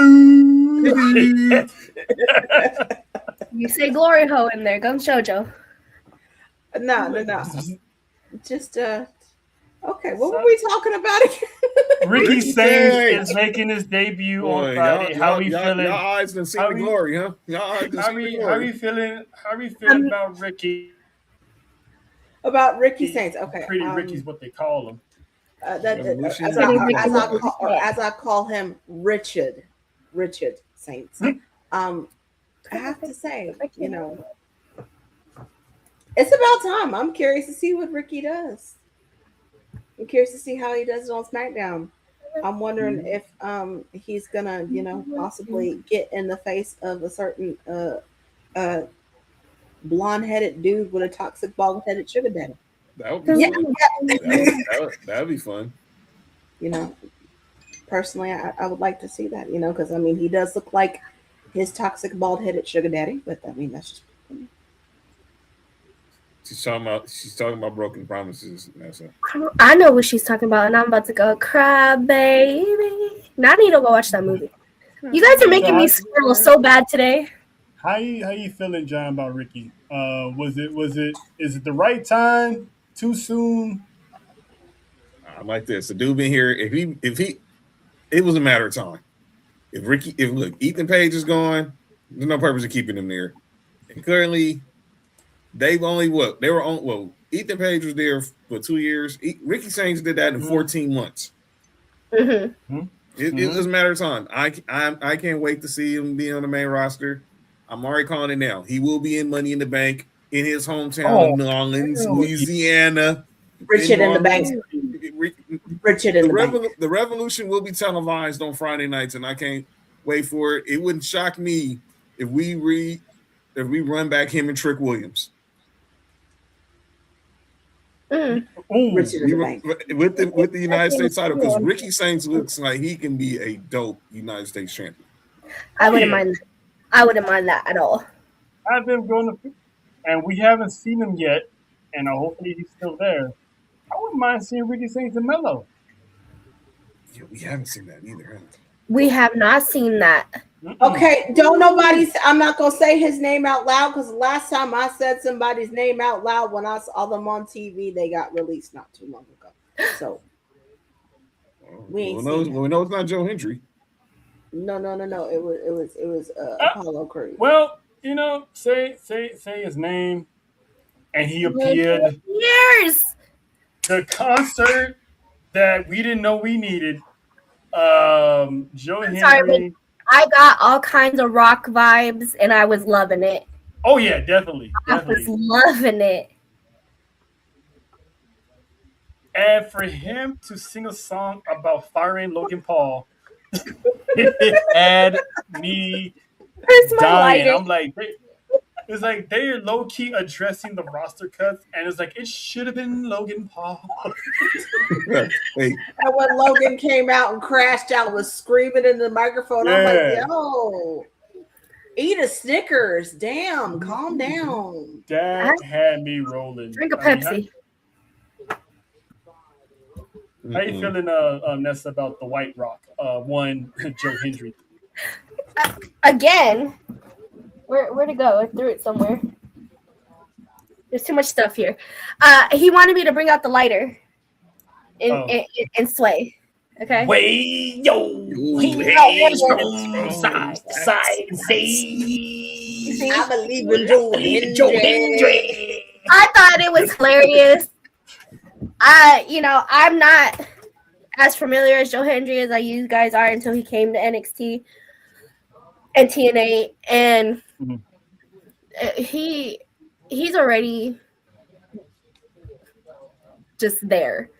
So him on the main roster, his push and everything. I've always said when NXT comes to the main roster, it's either hit or miss. Mm-hmm. There is no way you can miss with this. And if you fuck it up, that there is like how? I know what I missed. The fact that I could have met Joe Hendry at WWE World, but you got to see this guy instead. that guy right here. I got to see that guy. because down. So for very good, very evil. Yeah, I just yes, evil, very nice. Yes, I met the man in person. That picture is real. That is not AI. I met Danhausen on WrestleMania Thursday, and it was dope. All right, JoJo, you got big business tomorrow. Proud of you. Best of luck to you. You're gonna kill it. And we love you as always. But yeah, Joy Hendry was funny. And then there was Soruka is set to sign her Raw contract this coming Monday. Her match with Liv was, by the way. It was a coming out party. But do she go for the IC title? Do she go for Becky Lynch? Is she the next? I'd love to see it. Rebecca. I am not gonna lie. I thought they were about to pull a page at AJ Lee. I thought they were about to pull that trigger, and I'm not gonna lie. I wouldn't have been mad at it. I would not have been mad if they pulled that AJ Lee page trigger. And get her soul snatched. Yeah, because she got. Oh my god, I love the soul snatcher so badly. That's one of my favorite moves. Yes, best move in the business right now. And I would not have been mad. I would have not been mad that she lost her title to Soruka, but they didn't pull the trigger, and now I do want to see her again. Yeah. So now, I mean, new blood for the title, please. Yeah, we'll say this, Rebecca. Count your days, girl. Count your days. Rebecca, count your days, girl. Because it's only a matter of time. Your soul getting snatched, baby. Your soul gonna get snatched. Okay. I felt that, Monty. Do it for the culture, soul. Yeah. That's right. She's one of us, people. Remember that. Remember that. She is. I'm not gonna lie though. Them using AI on her kind of made her look like she was, That's why they made her more of her other side. Yeah. So I got AI is the devil. They made her dark. As in the words of Mama Boucher, AI is the devil. It's the devil. The devil. What does this lady want with me? I don't know. It's probably the devil too. Liv Morgan count your days because of Roxanne. Yup. Yeah, I saw the way she looked in that camera. She got that camera crazy eyes. Olivia, I'm still iffy on that one. I'm still Roxanne's gonna be first to go. I mean, let's just say this right now: the fact that Finn Balor, aka Fergal, was in the clubhouse, I was over here and I was like, "Do they not have locks?" No. I sat there and I said it to them on the live. I was like, "Did they not change the lock to the clubhouse?" No. Finn was the one with the keys. You don't think he ain't gonna remember how to get into his own house? I'm just saying. When it happens, and we're either gonna figure out which agent she looked for. It should have been me. It should have. Apologize. I want to see Raquel get booted first. I'm just saying. Somebody need to get booted from the team because it's messy. I think it's better if Roxanne goes first because it'll still buy Raquel some time. Because there's Raquel made it known. I don't know if she did it in a joke or she's serious. She wants to reign of the championship as well. So that might buy her some time. Send her down there, win that championship, bring that to the main roster, and then once her and Liv start going at it, she can beat Liv for that championship. You still got time for it. I still feel like Roxanne, the fact that, I'm sorry, y'all, by the way, my mom just gave me $200 for Mother's Day. That's happy early Mother's Day. I ain't mad at you. But so I just want to say this right now. When it comes to the whole Roxanne situation, the fact that Finn was in the clubhouse and she talked to him, she didn't fight him, kick him out, none of that. I get that. I truly do. Mm-hmm. I mean, she told me like, you mean don't trust the Judgment Day or don't trust you? And it's like, I think she's probably gonna go out on her own when this is over, but she's gonna flip on Liv because every time Liv makes it a point on purpose to bring up Finn Balor, her mood changes on her face, and it's like My thing is, it's like eventually she's rubbing it in, like yeah. They're gonna run a mixed tag match between Finn Balor and Roxanne and Liv and Dirty Dom. It's gonna happen. They do it all the time. Yeah. But honestly, I was hoping that it was Raquel that was gonna be the first strike. That's what I thought too. She eliminated her from Rumble. Mm-hmm. And then when she was talking about Rumble and everything, she got a little salty to Raquel. Mm-hmm. And I was over here and I was like, that ain't your friend. I don't trust you. And so, in my opinion, and then they dropped it. They did. They let it go. And I was like, are we going to pick this back up since she won the title? No? Okay. So we just going to run the trouble song and just keep it 100. And it's like, trouble. That's you. In my head every time. But it's almost like they low key keep bringing it up because every time the three of them are together, she always dismisses Raquel like to go somewhere so she can talk to Roxanne, and Raquel always has that look like, oh yeah, sure, okay. Mm-hmm. They're dangling that carrot in front of us and like, hey, don't forget, we still got this little story cooking. I don't need them to take a year like they did 2 years like they did with Dom and Finn. I need that shit to happen now. I mean, Dom did get hurt too. I mean, we waited 15 months to find out who pushed Jade into the car, so. And we still haven't found out who else is guilty. But anyway, congratulations, you're guilty. Mm-hmm. Yeah, but it's. You know, I think it's one of those. Roxanne is starting to become the more intrigued one in all this now because of the whole Finn Balor's name keep getting brought up. So now it's like we're more looking at Roxanne, and then when we least suspect it, it's gonna be Raquel later. So I think they switched on who's leaving first. But if you think about it, they could also be swerving us because that's the easier target too. Finn is out. Finn brought Roxanne in that we know of, right? Because so who is really working with Finn Balor? Exactly. To me personally, it would be a good swerve, but this is WWE and they don't know how to do plot twists like that. But it would be a really good swerve. Love you, Faith. Love you. Kiss that baby for us. Yeah, but get better. When that would be a really, really good thing where it would be like, oh, it's Raquel, it's Roxanne, and then it turns out to be Raquel. But they ain't ever gonna do that. I think by the end of 2026, it's just gonna be Liv and Dom. Oh, definitely. Until we until they pull Eddie Guerrero with him too, and he cheats on Liv. This is true. Or 10 Mamacitas. Liv can actually dump Dom. What goes around comes around, right? I would like to see that instead if they did that twist. I just want him to get to that. Muchacho, Papi Chulo, all these years getting these women, and then he finally get his comeuppance and have that one woman that he actually finally trusts and finally loves kicks him to the curb. I'm okay with that. Because we finally will get him to that Eddie point where he fades it up and gains some more muscle because he's been getting a little thicker. And then he could be by himself. And I'll be there to pick up the pieces. I'll be right there.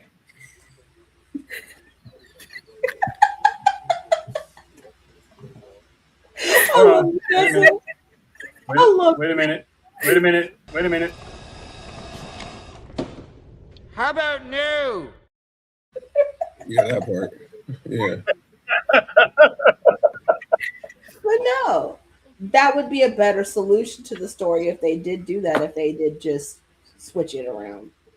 You know, like, I mean, personally, I would like to see her get involved with somebody else. Like, I don't know, Ethan Page is right there.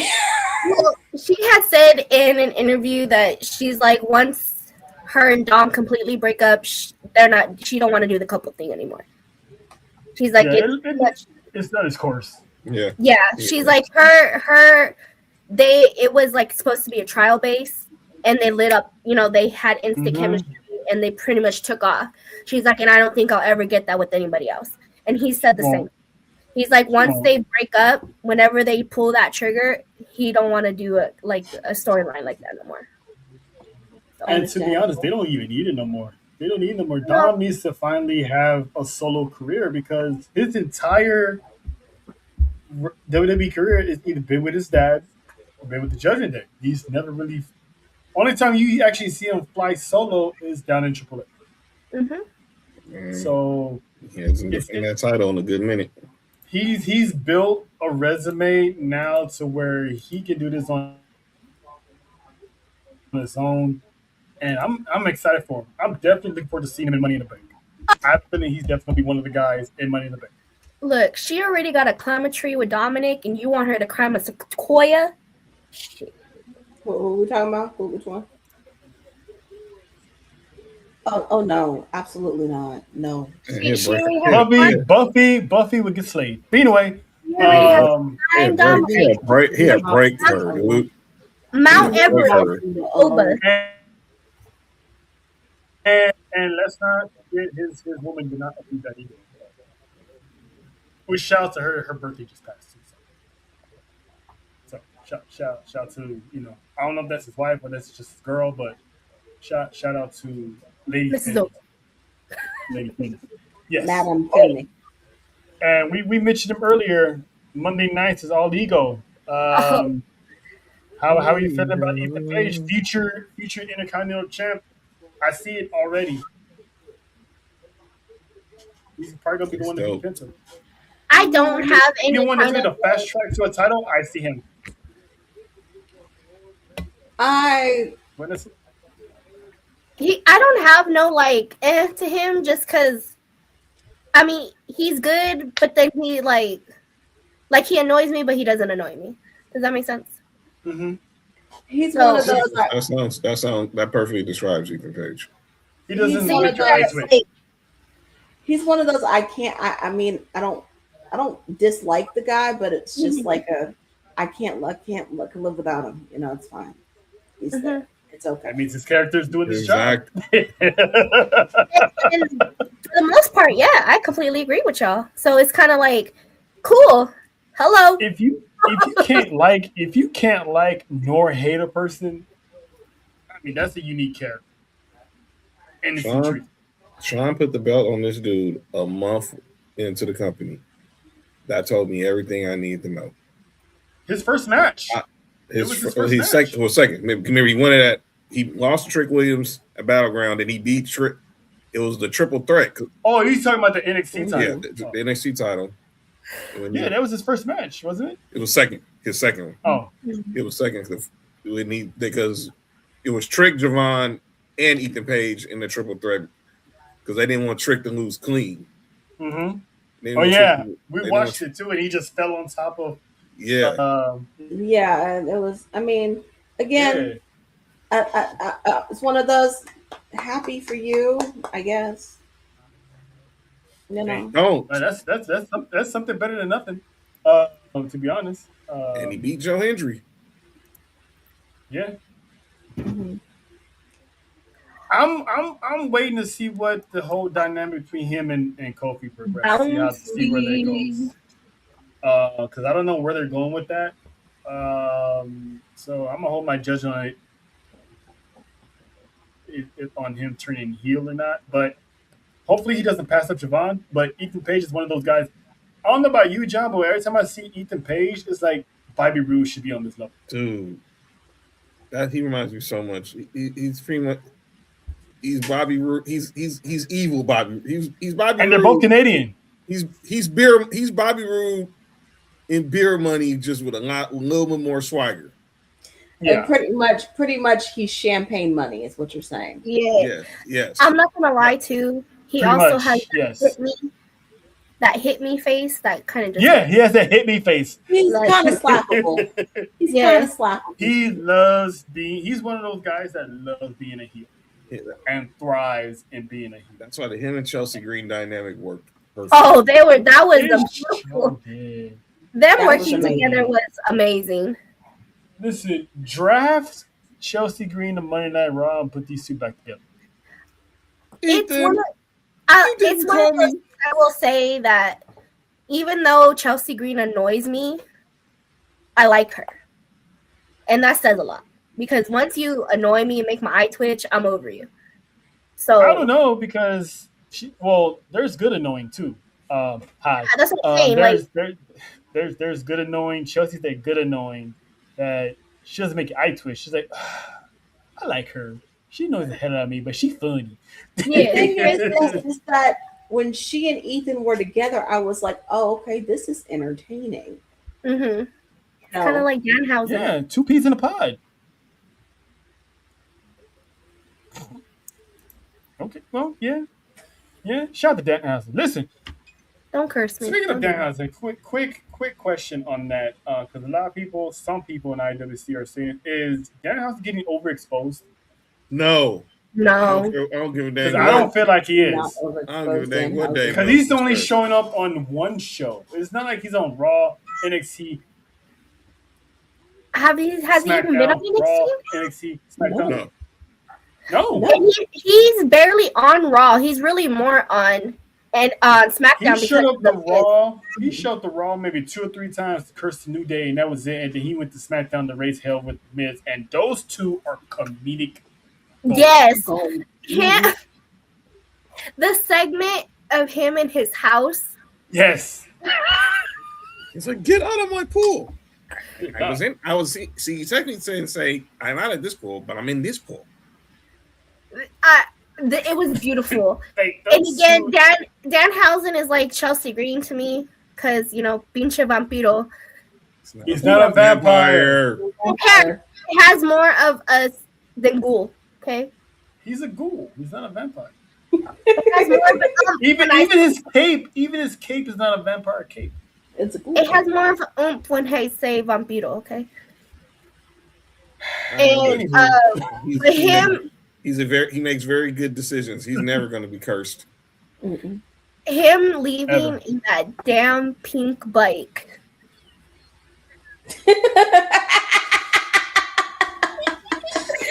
And the Miz is like, that's my daughter's bike.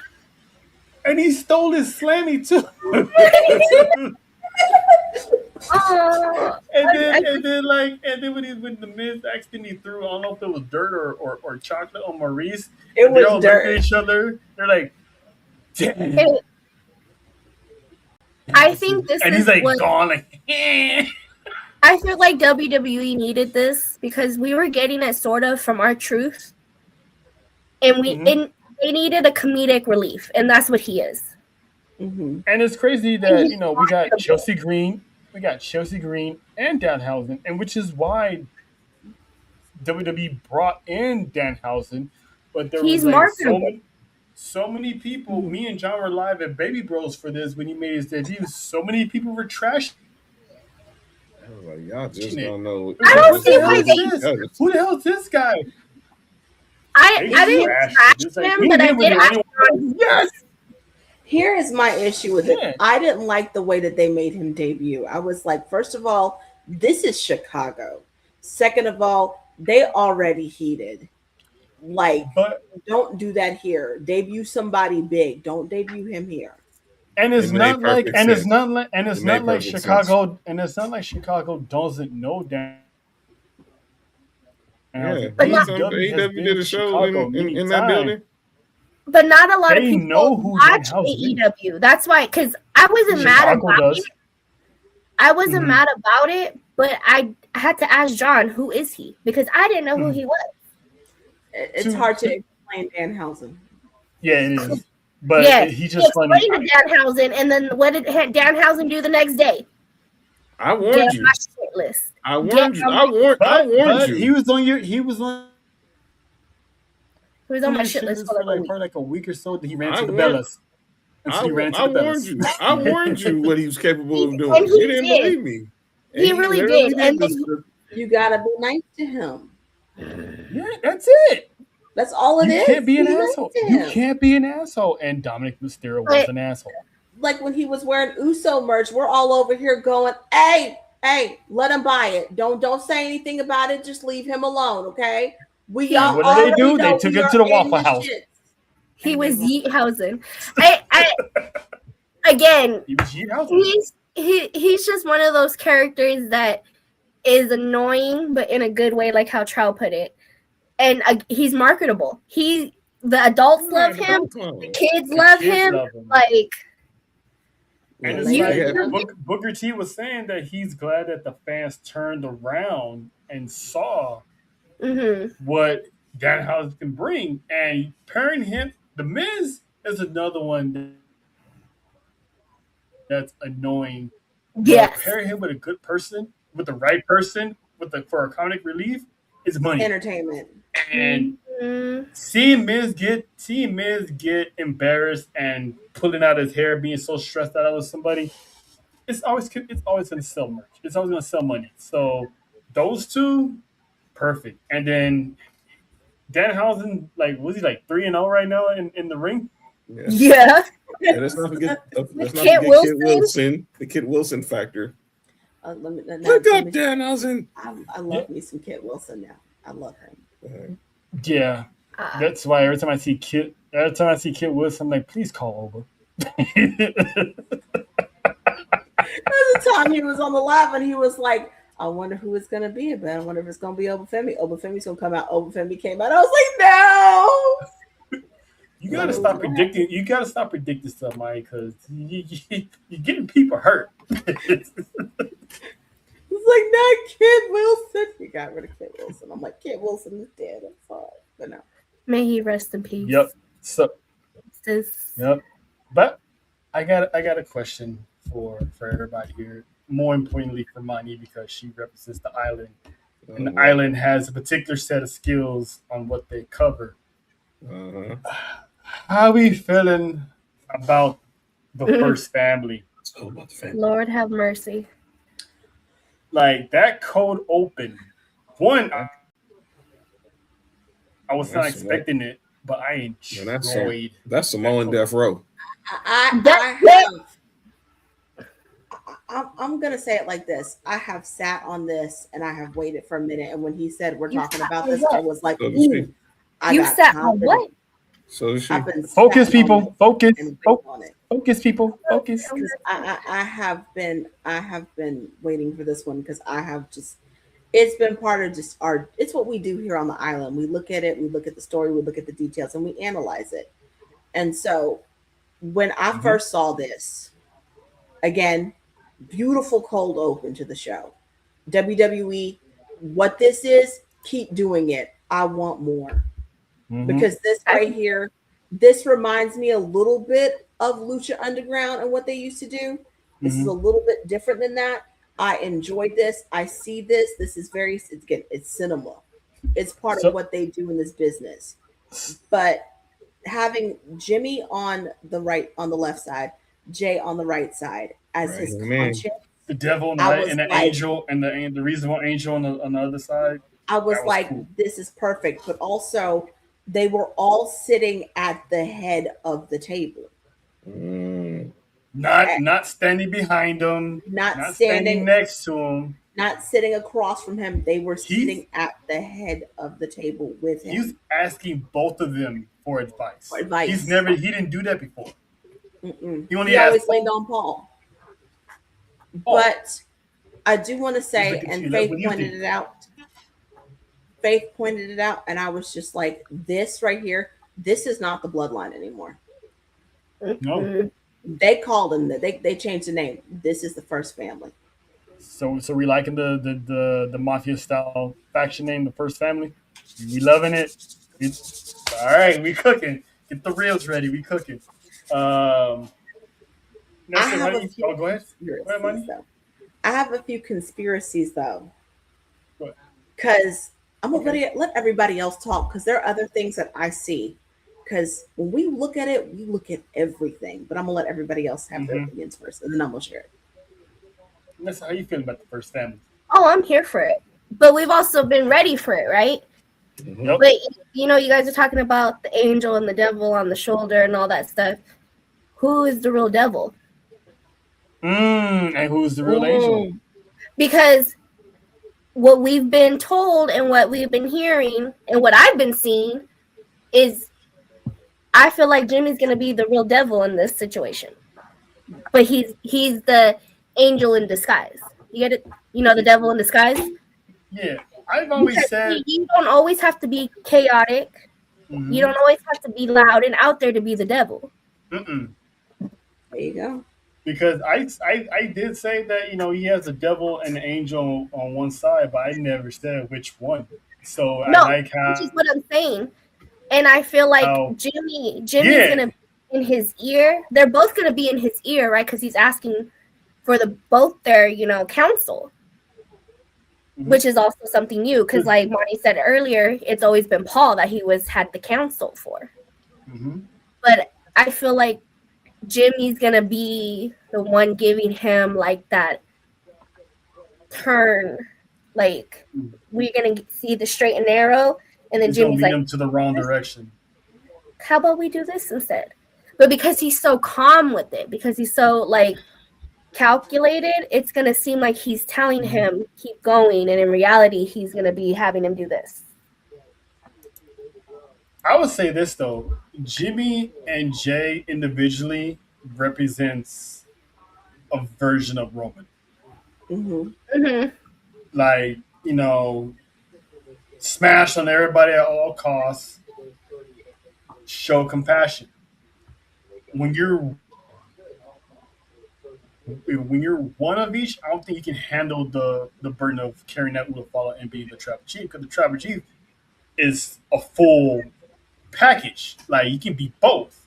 Mm-hmm. So for him, I like how everyone's like, oh, we got the bloodline back, but it's not the same bloodline because everything is different. Roman's treating the boys different. They're moving different. And I like how Jimmy was addressing the fans as these fools. So I was like, oh, they fools, huh? And I was like, all right, I like how you did that. So it's like, it's a different, when they say it's about the family, it's for sure all for family. Like, if you ain't bloodline, you just stay out the way. LA Knight needs to learn to stay out the way. He keeps trying them. They've been telling him once that bloodline. Mind your business that pays you. Yes. Worry about the business that benefits you. The bloodline is not going to benefit you if you're sticking your nose where it don't belong. And they warned him. Jimmy warned him the nice way. Jay has warned him the more aggressive way. It just, that Roman effect, if you can't let go of Roman, it's gonna cost you your life. Here is something that I do want to point out, okay? All right. The left hand in Catholicism is considered the bad side. Left in Latin means sinister. Jimmy was sitting on the left-hand side. Mm-hmm. Mm-hmm. That's the devil. Mm-hmm. Jay is the angel. And we all love Jay. He's been the angel the entire time. Mm-hmm. He's a toxic angel because he's been going through his stuff a lot mentally for the past 6 years, but he's been truly the angel of it all. But also, that is a Gemini man in the middle, and just like a Gemini man to just sit there and put two people on the side of you to be your conscience. I love it. I absolutely adore this. I want more. Give me more. I'll take double of those. Feed me more. John, your thoughts on the first family? Which kind of sounds like a little presidential, so I'm definitely digging it. Man, they looked like the Samoan Death Row. That was some boss life type stuff. All three of them on the same side of the table. I loved it. I loved the segment. I loved how it opened. Everything about it. It's all about the family. It's all about family. In this case, the first family. And that first family thing, I know. Y'all, he's basically saying we're the first family, but we'll let y'all complete the rest of the sentence. Right.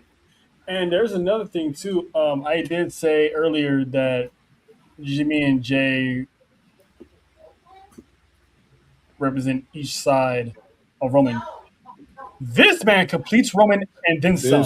This was insane. Now, Yes. this right here, Yes. there are several things that I noticed right now. Okay, first of all, that's a Tongan death grip. There ain't no way he ain't gonna get out of that one alive. Nope, at all. The second thing is this: Roman can outsmart Jacob because Jacob is coming in a little too hot. He's coming in a little too fast, and there's a way that you can outmaneuver him. What Jay said to Roman was this: do the same to me, do the same to him that you did to me in order to get him to fall in line. And then he also said to Jay, get in his face and make him respect you. That tells me a story. That tells me in order to get what you want, if you want this title, go after him. If you want him to fall in line, do to him what you did to me. And like what Jay told Jacob, you have to step toe to toe, eye to eye to Roman, and get prepared for war. Like, because Jay knows best about how to go toe to toe with Roman Reigns, because he did it himself. So it's like Jay's telling Roman what to do with Jacob, and Jay's telling Jacob, "This is how you want Roman to respect you. You gotta look him eye to eye and get ready for a war." And when Roman Reigns is on this level, especially when he's a champion, pack a lunch, because it's a doozy, especially now that Roman's doing it by himself. That makes him more dangerous than anything. But sorry to cut you off, Monty. Go ahead. But also, this is how you get Jacob to fall in line. Mm-hmm. This is how you get him to join. Once he joins, again, y'all know Solo finna get kicked out of that group. Y'all know he finna get kicked out. He gonna be crawling back. But this is how we begin the story. This is how we tell it. This is where it all starts. Now, that Tongan death grip, I swear to God, that was terrifying. I was like, oh my God, he's killing him. But no. I was here for it. I was not expecting to see that Tongan death grip. That caught me by surprise. I was like, oh snap. Like he took the page out of the Tonga's book. And I sat there and I asked a lot. I'm like, can he get out of it? And then I knew the answer. The answer is no. No. Roman's gonna find a way to get out of it. Don't know how, but he ain't Roman Reigns for no reason. And another reason why you can't outsmart Jacob, because Jacob may be a savage, but he's a calm one. Like he knows when to do damage. He knows when to talk diplomatic and when to be problematic. So this is why I said like Jimmy and Jay are one each of Roman. This man can actually be a future tribal chief if he actually wanted to be tribal chief when Roman steps down. I could see Jacob being the one to take the mantle to actually lead a whole new bloodline, a whole new different version of a bloodline. Because you still got Zilla running around in the Indies, you still got Lance running around, you still got Damu running around, you still got other ones that's running around. So when Jimmy, Jay, and Roman ride off into the sunset, that's gonna be a whole new wave coming in. Mm-hmm. Yep. This is the story that never ends, everybody. I love it. But Yeah, as for Jacob taking him down, the fact that he's holding his neck and everything, and when he said, if you want the match, you got it. And Jacob said, I don't care. I'm gonna wait. I don't give a damn about this. I'm gonna go do this on Monday. And I'm over here and I'm going, hothead, coming in way too hot. This ain't gonna end well for you. This match is gonna bang. Generations. Like this is listen. If you guys are not busy on that night, join the collab of all collabs, S4UWrestling, the Fab Four, and the island of the ATD. When the two factions get together, it's nothing but shenanigans and chaos. The more shenanigans and chaos. There's gonna definitely be plenty of those next Saturday. Oh, we do. We lose Mother's Day week. Got it. Yeah. And this is gonna be also Face's final run on as an all-screen character of ATD. So it's gonna be a bittersweet, but it's gonna be all funs, laughs, shits and giggles. So pull up May 9th. details to be out on which channel to show up on. We can show up on both, but we don't work out, the schematics that you guys need to worry about because because you ain't VIP like that. After Saturday, it goes back to OG ATD. Back to the OGs. But also, there's something I want to point out here because we look at everything here at Acknowledged Dynasty. We look at everything. We look at everybody's socials. We look at what everybody's doing. The Rock has been posting a lot of stuff. Oh boy. He's been posting a lot of workout stuff. And there's something that he said in one about being alone and about having no one. Sounds like broken promises. Womp, womp, womp, womp. I'm over that. Womp, womp, womp, womp, womp, womp. Promises. Bien pendejo. But he's been making a lot of posts. And we're over here and we're going, what you talking about? What you talking about, Willis? What's going on over here? We're not sure. I don't know. But yeah, it should be interesting. Personally, I'm happy to see the family back together. I want them to stay together. I don't want any dramas anymore. I personally don't like this match happening at Backlash, but I'm here for it. But it's good storytelling. We're back. We're back outside. Hey. I love that too. Everyone's like, we back outside. We like being outside. It's like Michael Cole said it. Michael Cole said it best. Like, it just feels good to see Roman Reigns with a championship.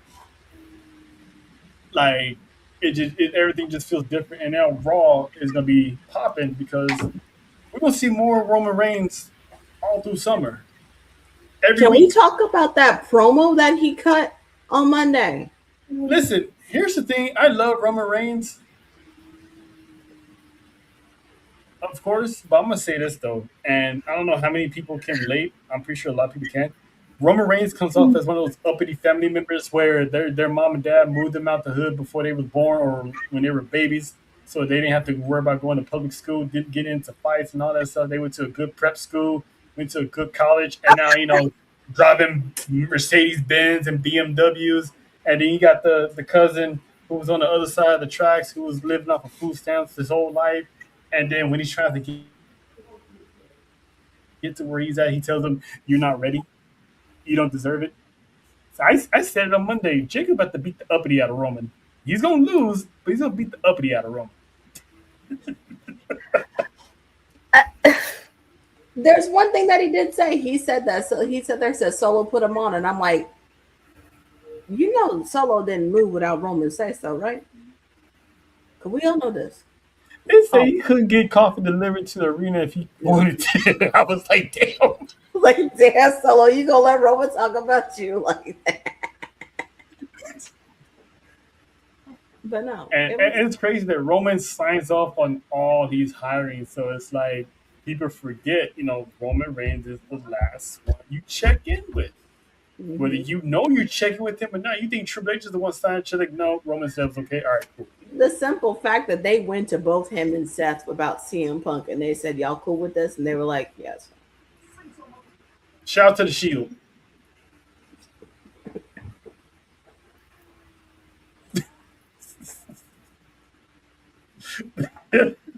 Forever. The Shield runs WWE. Forever. Always run WWE. Ever. Although, like, The Rock doesn't have any friends, Seth apparently doesn't have any friends either. According to Braun Breaker, he doesn't. I'm loving this back to basics, Seth. I'm not even, he needed to get back to basics and away from all that, whatever the hell he was doing. I'm just so happy that he actually took my advice and stopped dressing like a club kid. That's what I'm saying. And yeah. Now he dressed like Neo, which I'm not mad at. He's rocking that the all black with the black tie. I'm like, all right, you just need the Neo. He cut that blonde out of his hair. Stop wearing Becky's clothes. Come on now. Please. I need Becky to get a whole new wardrobe though. But please and thank you. We appreciate it. Not happening. Becky dresses like she's in the 80s. We're not in the 80s no more. She gives me really Richter vibes. I think what she's going for. When she was in the big time, it was like, it was okay, dope. This was Wendy Richter meets Lady Gaga. Mm-hmm. But right now it's like she wears like those sweatpants, and I'm like, okay, you borrowed your husband's pants when he came out here, didn't you? It's like you're going to take out somebody. You look like you're going to take out the garbage in your pants. As a wrestler, she's evolved, but as for wardrobe, is like I don't think she found her niche. I don't think she found her niche. No, and I need her to take not look, but I need her to do whatever Charlotte Flair is doing, because Charlotte Flair was the exact same way. She was not. I was like, "What are you dressing?" And now everything that she's wearing now, it's perfect, fits perfectly. Yeah, I'm loving her 95. Nothing's hanging and sagging at the back. No more front butt being shown. No more boobies popping out. Like it's perfect.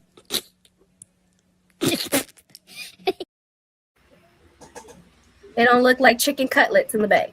No, nobody nobody wants to see that when you're having a match. Pasties, double stick tape, cover it up. JC Jane didn't get that message hurt at Santa in the liver. She sure did not. I'm glad she didn't. But anyway, listen. I'm like, okay, I know a few people that owes JC Jane an apology. Anyway, but yeah, that Jacob Fatu, Roman Reigns, Backlash. We in here. Big collab, May 9th. We're gonna be outside, but we're still gonna be inside here, but we're gonna be outside at the same time. So this is gonna be fun. I'm looking forward to this match. I can't wait to see how this is gonna be well produced. Because how is Roman gonna survive Jacob Fatu? I have a question for y'all. Yeah. How many spears do y'all think it's gonna take? 5. At least 3. I say 5. At least 3. 6. I think the fact that it's Jacob, I'm gonna say 5. Nelson got 6. She's trying to price this right me. I see what you're doing. That man got hit in the head with the goddamn toolbox and popped up like he was on crack. Okay, so a spear ain't gonna do shit to him. He cannot go down with 3 spears. There has to be at least 5 or 6. A spear is not gonna be shit to that man. That man run the ropes and wear him down in order to do it. Yeah, come on, he's not a werewolf. A dire wolf. He's a dire wolf, not a werewolf. A dire wolf. Roman's gonna have to use every bit of resources in that brain of his and figure. He needs to challenge his inner Bruce Wayne and figure this shit out. He's really gonna have to channel the ancestors. Seriously, because Jay said this 2 years ago. There's a reason why we don't call these people. Reason why we keep them cousin you don't look for at the family reunion. Yeah, these are the reason why those cousins stay on the other side of the tracks. Okay. That's why they don't get invited to the family cookouts, because it usually don't end in a cookout. It ends in a gunfight. Just so y'all know. Yeah. This is one of those times. Yeah, I have cousins like that, but I'm like, so I'm gonna be there. Oh, so and so. Well, yeah, I'm not going. So this is why I agree with Trell when he said that Jacob's gonna beat the uppity out of Roman. It was just the way he said it was hilarious. Yeah, he gonna beat the bougie out of that man. Okay. The thing is, it's not so much that, it's just you've heard stories about this cousin, like, yo, they did time. Mm-hmm. Like I'm scared. It's that kind of cousin. I'm telling you. All I'm gonna say is I hope and pray that we see Silva too in the stands. I don't even care if he's involved or I want to see him in the stands. My question. That's his boy. That's Jacob. That's his cousin. His little cousin right there. That's his baby. That's his cousin right there. They keep teasing it, and I'm just like, y'all gonna bring him up or no? Y'all gonna bring him in here? So I got a little insider information earlier from one Mark Henry. We were doing our interview, and he said that it's not going to be anytime soon, but it is definitely coming. But he's not ready yet. He's not up to standard yet. Okay. And I can see why he's not ready, and that's why I haven't really been too vocal about hurry up, bring him in. He's still got work to do. He's still got It's just one of those things. He's so hot on the indies right now. You want to see him on that main roster, right? But we don't see what they see behind the scenes. So and I can see it, and I can see it from here. Is like I know he's not so there pretty yet. much, but me and John, we're gonna have a good time. Go ahead. He's coming. He said he's coming. Yeah. It's just not. Mm-hmm. It's gonna take a little more. Yeah. Yeah, and he's on his way. And me and John gonna find out firsthand this Friday at the Globe in downtown Los Angeles for House of Glory when Zilla Fatu go along with another family member in Lance Hawaii for the HOG Crown Jewel Championship. Can you do me a favor? Can you bring this? How much me and is that a chancla? It's a chancla. Because they both need a spanking. I'm sick and tired of this family and this bullshit and all of this fighting and stuff. Can you please bring a flip flop? I was just about to ask, are y'all? Yeah. You really want us to just get kicked out of the building, huh? No, they don't. They want us to get put in the. They want us to get put in the hospital. That's what they pretty much. Like they want I'm us to go tired straight down of this family fighting. Like I'm over here and I'm like I'm about to get my belt. Like I need y'all to stop doing this. We get 2 weeks of bloodline feud from 2 different companies, and I love it. You didn't answer me. I said, are y'all in the splash zone? Yes. Y'all are in the splash zone again? Yep. Oh, that sounds like fun. Yep. We same spot too. I think this time we're in the front row. These videos are hilarious. And there have been a lot of videos from the last HOG show that in LA that's been circulating. And yours truly have been front and center. Yeah, we've been front and center in all the clips. So we're gonna be front and center in more clips, along with Javon, along with Justin, along with Solo, and Jen, and hopefully we get that one guy that comes back, the one that was dressed up at Al Snow. We want Ed. Shout out to Charles. Shout out to man Charles. Man, yeah, man. He's a great musician. He is. Hope he brings Ed with him. He did a great Al Snow. What do we want? Hey, everyone was loving it. We want Head. It was dope. But we are excited. House of Glory this week, this Friday. Thunder Rosa. I'm excited because I get to see Thunder Rosa for the first time.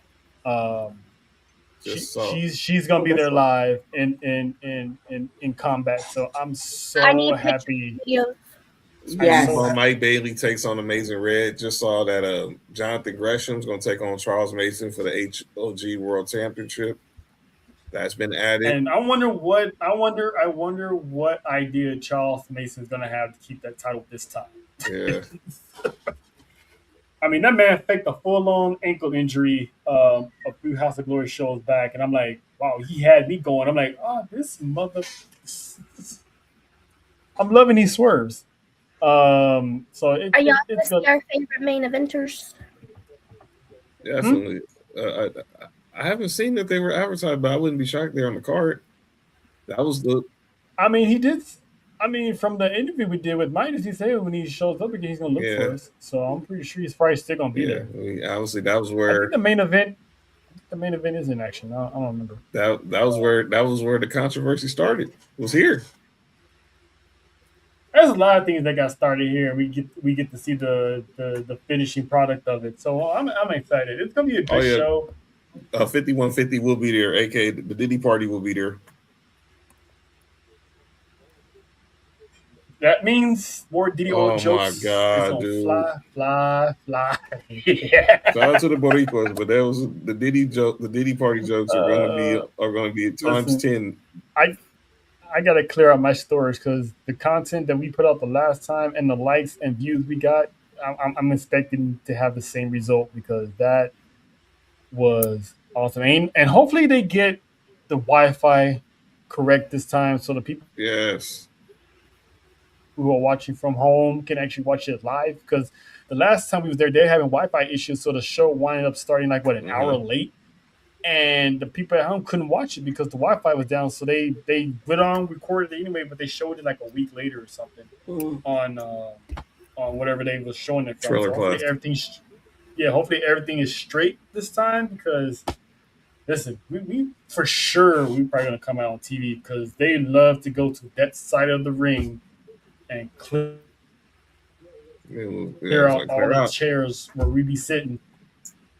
Listen, it was fun. Out the shots he was there. It was definitely fun. Hope to see Vipers again. Our favorite. No, she's not scheduled this time. Darn. She's not scheduled this time. Darn. That was the most beautiful trolling I've ever seen in my life. Our favorite. And she does. This man almost like literally passed out. He thought he was a Muslim that died and saw his 60. Look, man, I ain't never seen. Look, I'm from the east side. The sky. I done ran into my side. I done seen cholos throughout the east side in LA many days. I ain't never seen one that looked like her. And I have and can kick ass. Well, she did. All those shots, he got the W though. Shout out to Shotzi. She ain't Shotzi. Anyway, shout out to Shotzi though. She was on. Listen, those two. I saw that video. Right? I'm like, people can get away with a lot of stuff. But anyway, yeah, I saw that. I'm like, dude. I'm jealous. It should have been May. Anyway, so that's pretty much our show's coverage. So I came across. Usually we have a new edition of the meme of the week. So I came across this one. We all got Jimmy Uso and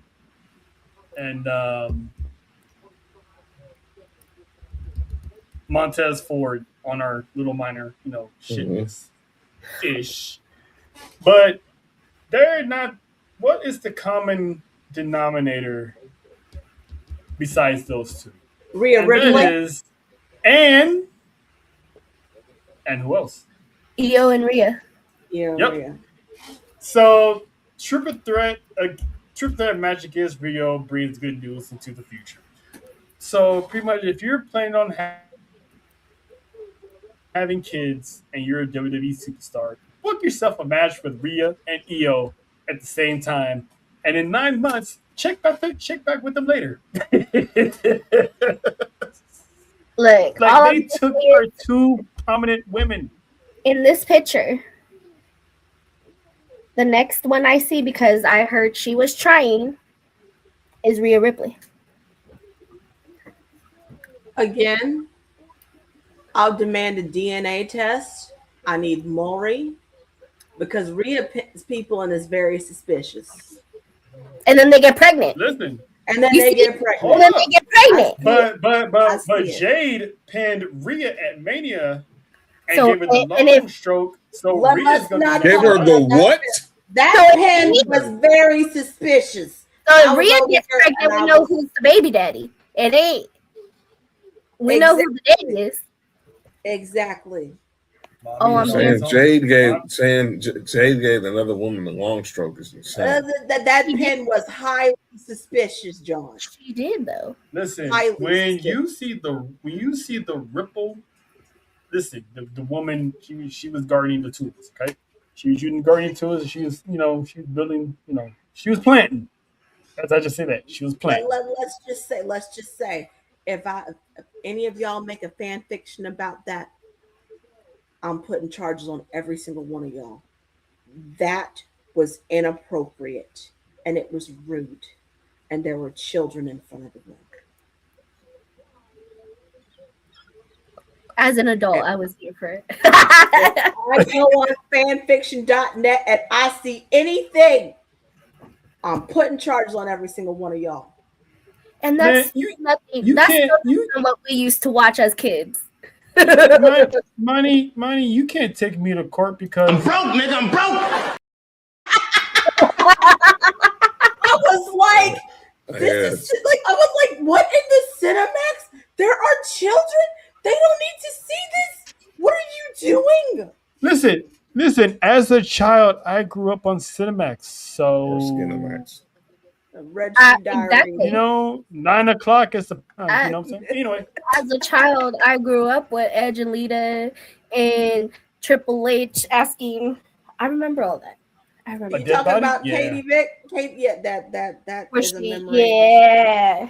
You know, that is a memory I don't want to remember. And bras and panty matches and pudding matches and mud matches and the puppies, man. But I've never seen that on WWE television in that manner. Although I did see Mickey James do that. I'm not going to do that. Y'all know what I'm talking about. She almost got fired for that too. She did? No, not fired, but Vince was like talking a hell lot of shit, but he let it slide though because it's like she rubbed that in it. And she went, all up in it. Premium Canadian. She had that Canadian. Mickey James can do no wrong in my eyes. That girl is a freak in the morning, a freak in the evening, a freak every night. She can do no wrong in my eyes. Mickey James can do no wrong. Mickey James can do no wrong in my eyes. Thank you, Mickey and Trish.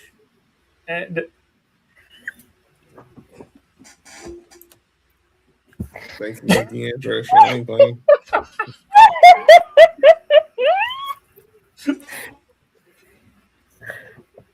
Oh, them cheekbones ain't going nowhere. All right, but that is the end. But now we actually brought back something that we haven't done in a while, and that's a game. So this time, me and Nessa pretty much came up with the same game at once, but hers has a twist. So we're gonna call it a two-parter. So part one is gonna be me, just a normal generic questionnaire. So I'm excited to see what Nessa has for part two of this. So I'm not gonna have anyone explain their age, but I can comfortably say me, John, Monty, we grew up watching wrestling for let's just say a while, right? And we've seen different eras come and go. So which era? Jonathan. My bad. Hey man, you cool? Oh, wait a minute. I just realized he changed the picture. Wait a minute. I just realized. Hey, you know what? Hey, John, do me a favor. To make this more funny. Yeah, you know what I'm going. Scoot a little bit more. No, the other way. No, he to cover all the way. Oh, there you go. Right there. Sit like that.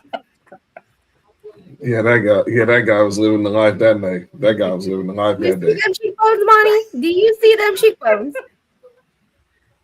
Listen, I'm gonna tell you like this, Monty. I've been to this man's home and I've seen family photos with his mom and baby girl. He can smile that hard like he is, and he loves his baby girl. Right. I mean, I was living the life that day. Good question. Because Trish Stratus is mother. How does she hasn't aged a day, has she? No. That is natural. That is all natural. Beautiful. I don't know how she does it. Right. She does that fitness training stuff for years. And they have kids, and I applaud them. Her and Mickey James, my lord. What a night! What a day that was. But back to the game. I'm gonna exclude Nesta out of this because she's only been alive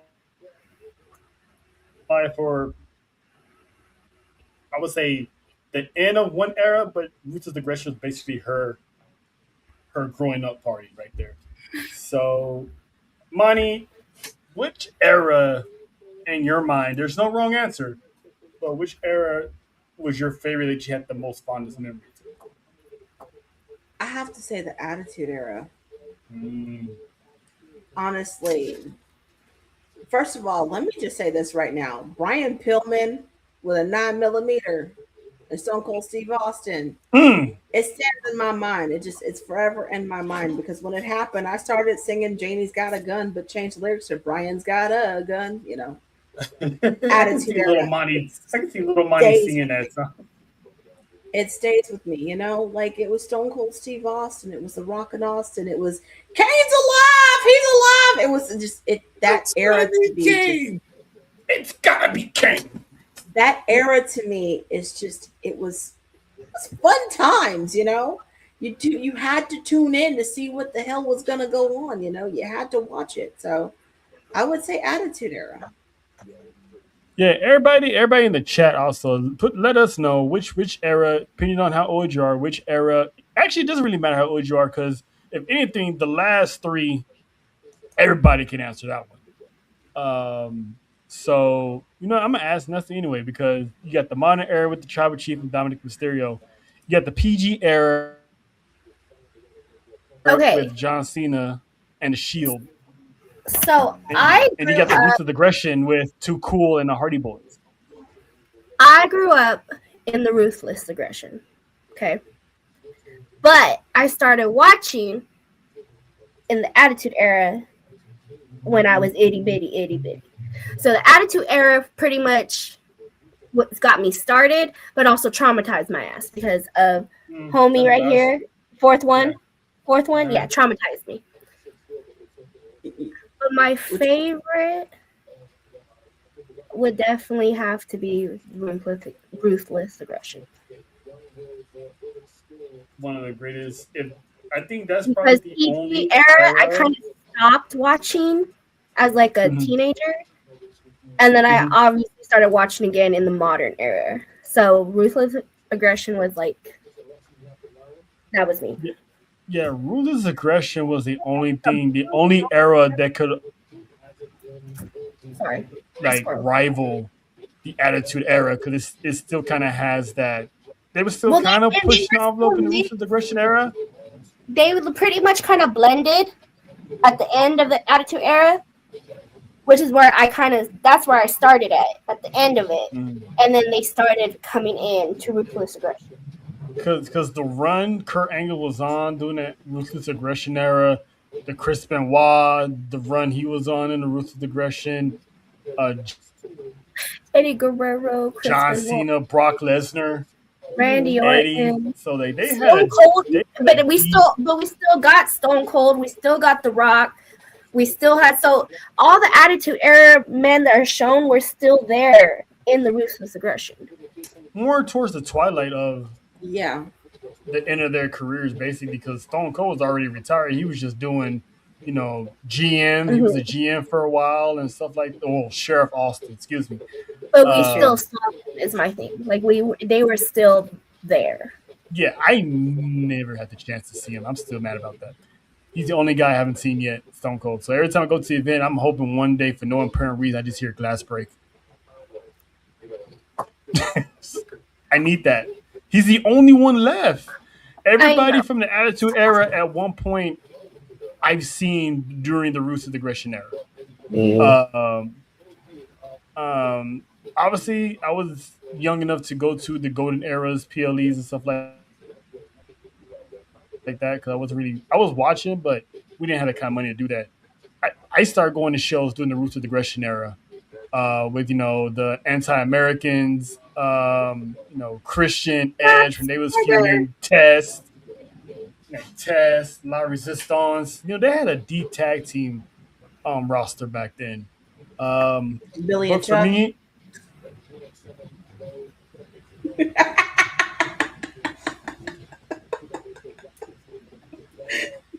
So, are you Ruthless Aggression era too? Before there was Pretty Deadly, there was Billy and Chuck. Yeah. Billy and there was another team before them though. Y'all remember? Before who? The Headbangers? No, before Billy and Chuck, there was another team, and they got like Glad got really upset with them too. I think it was WCW who did it, but there was another team, another tag team that they were upset about because they were just can't remember who it was. There was another team. I can't remember. I can't either. I would say I would still say the Attitude Era. My high school years was definitely Ruthless Aggression, but I would say Attitude Era because of the simple fact of like Stone Cold, Steve Austin, and then Undertaker gave Nessa the heebie-jeebies. Listen, ironically, and I kid you not, when Kane debuted, it was the same time my mom decided to buy a red light bulb. Why she bought a red light bulb, I don't know. So I'm watching Raw in the living room, and when Kane comes out, it's already dark with that light bulb on. So when the TV goes off, I run to my room, turn that lamp off, and I go to sleep. Wow. You know what, Nessa, to give you something, when Undertaker debuted in that debut with that whole egg situation and everything, when he came out officially, came out, because the egg wasn't him, it was the gobbledygooker. Yeah, I was terrified too. And it wasn't even that. Like I knew of the character, right? It wasn't until he kidnapped Stephanie that I was completely and utterly traumatized. Yeah. Completely and utterly traumatized. But before John answers, the first time he noticed Undertaker, he was a heel. Okay. Oh, yeah. Yeah. And before John answers, my mother, and this is me as a teenager, ruined Kane for me because she took me, and this is just me and my mom, took me to go see No Evil. And this is when Kane had no mask. And it was the day that it premiered, and for some reason it was the scariest day of my life. But to see that man with no mask on, killing people, just completely and utterly, like, terrified me. And me and Kane were no longer friends. Listen, that Kane was like... And my mom took me. My mother. Not my dad. Shout to my mother. Kane was diabolical. That was our mother. The no mask Kane was a menace. That's Shane McMahon. You know what I love? Ask Linda. You know what I loved? I loved his theme song when he had no mask. No, that theme song. The theme song, but just looking at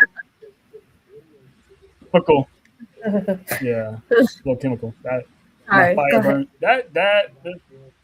It's just seeing him come out with the shackles and the towel over his head, and it's like that dude was a menace. That dude was a menace. I mean, him and Prime Kane, listen, those two would destroy everybody. John, your favorite era? Oh, it's definitely Attitude Era. I'm shocked they didn't have the era between Golden Era and Attitude with Brett and Sean and the New Generation. Whoa, Sean wasn't in it though. Well, or Brett. I got the shirt with Brett, Taker, Diesel, Razor, Yoko. That era. Oh, the New Generation era. Yeah, New Generation era. I'm shocked they didn't have that on here, but going based off this is easily Attitude Era because that was just a moment in time we'll never get back. Mm-hmm. And people want to replicate it so bad. They can't. I mean, like I said before, Ruthless Aggression came close. So they came close. And the talent and the Ruthless Aggression era from that you see right here, and let's not forget a certain beast, was part of that. I mean, and then you also add like the unsung heroes like Rhino. Right. You know, that guy was like beast. You know, Benjamin and Hans. Benjamin. Mm-hmm.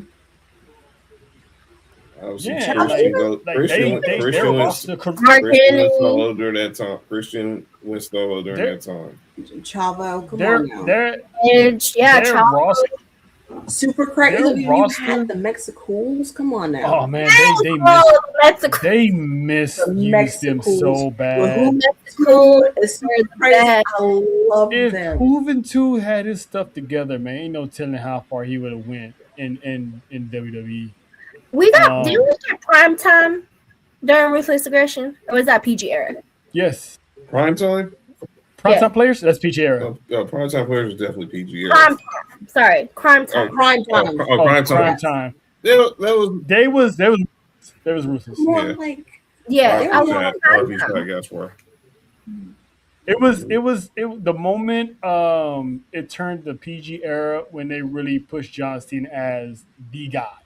Yeah, When he became WWE champ, it was still the Ruthless Aggression era.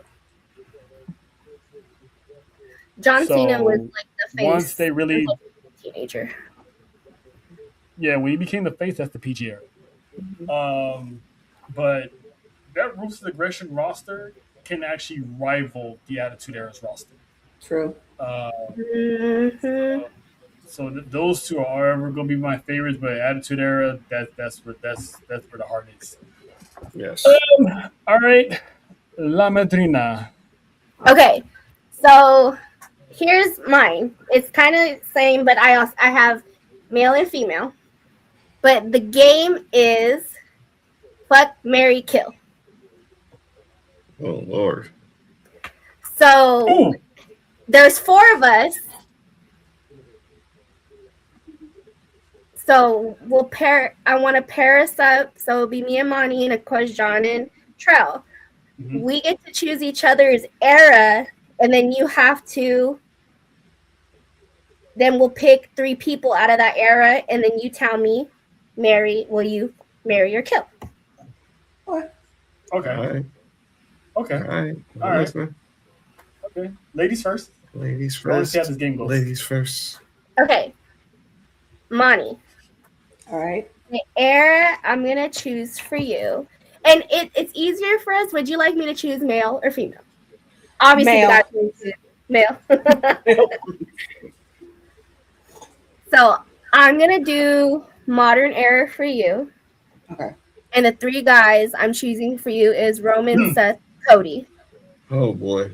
All right. I'm killing That's too Cody. easy. That's too easy. That's too easy. I'm killing Cody. That's too easy. Man, what was you Hey, on you're there? killing That was a layup. You should Hold have up. let Monty pick. You should have let Monty pick her own era. Hold up, she's killing Cody, but I want to know who she's marrying and who she's fucking. Oh, Jesus Christ. All right. I'm going to hate fuck Seth Rollins, and I'm marrying Roman. Man, how do you hate that? How do you hate? She said, that. if I take one more drink, Easy. Talk to people. I'm Talk to gonna people. end up. Talk to people. Do it all the time. Damn. Okay, go All ahead. right, Monty. What you got for Nessa? Okay. Attitude Era, Triple H, Kane, or The Rock. Oh, She gonna be a freak with a mask on. well, let me put it to you like this: I'm killing Kane. Oh. Oh shit! I'm gonna kill Kane. Damn! If you would have told me Stone Cold, I would have automatically married that man. Anyway, you know what? Damn, they're both successful. How do I do this? You know what? I'm gonna fuck Triple H and marry The Rock. There you go. I'm gonna marry The Rock. She's taking the We'll marry to a sledgehammer and dynasty. to find the boss. All right. We will marry the dynasty here. All right. Now do you I get 2 sides? I'm gonna There you need go. this. Now, Men. now I'm gonna need this. Okay. All right, John. Each one I can kind of figure where he's going from each era, so it's not an easy one. Let's see. But it depends on who you choose. Question. That is true. You know what? Okay, John. I'm gonna give you the PG era. Right. Natalia, Paige, Nikki Bella. R.I.P. Nikki Bella. Oh, you a smart man.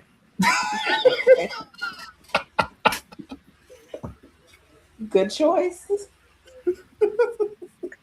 Paige, me and you gonna me and Paige gonna. She gonna know. I'm gonna have Paige telling her that it is my house. Oh, so you gonna make a video with Paige? Got it. No, I ain't gonna try. I ain't gonna torment her like that.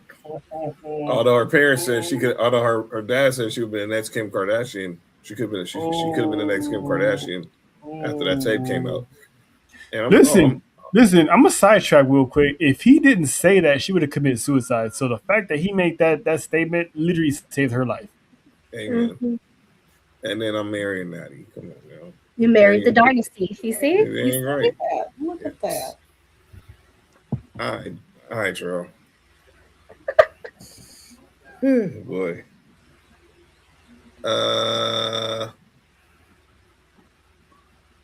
I'm looking at that. That ain't Jazz, is it? At the top? That's Jacqueline. That's Jacqueline. It is? Dang. Why she look so... It's a weird photo of her, but... I've never seen her hair like that. I've never seen her hair like that. All right.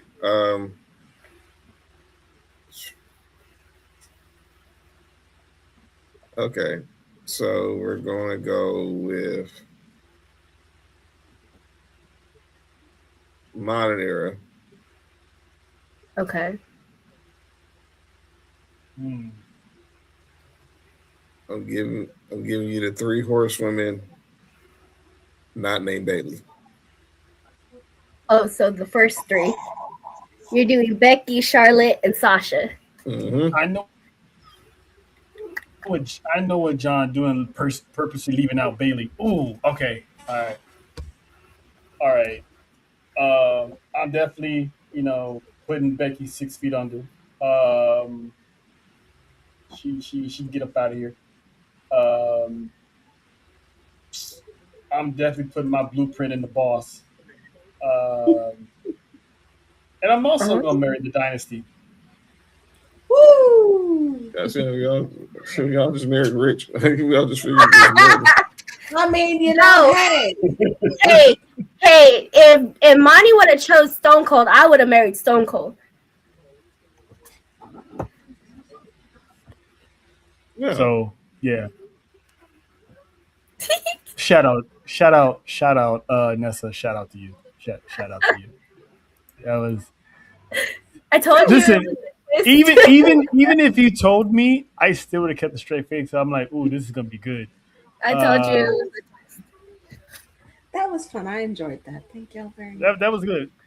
I like how we got to pick our favorite era and then turn around and say, now out of those eras that we didn't pick, who is getting the goods, who's getting the shovel, and who and the alimony at the end of it all. But with that being said, this is what we doing. We doing this, but we doing. I made this song. You like it or what? How about new? All right. It is time for the favorite part of the show, and it is, this is what we're doing, where we see something out there in the wrestling world, whether it's IWC or on our TV screen, and they relate, is this what the hell we really doing? So I know for certain reason John is itching to get started. So go ahead, sir. Who do you call? I need let the ladies go first. I gotta find it again, but I know who I'm calling out. I know who I'm saying this is what we're doing to, but I want to let the ladies go first. I honestly don't got nobody this year. I mean, this to all the people in the IWC who keep going after wrestlers' kids, because lately somebody went after Rue. I'm gonna need y'all to stop immediately. What? Yep. She's 3. Exactly. To the people in the IWC going after these wrestlers' kids, leave them out of this.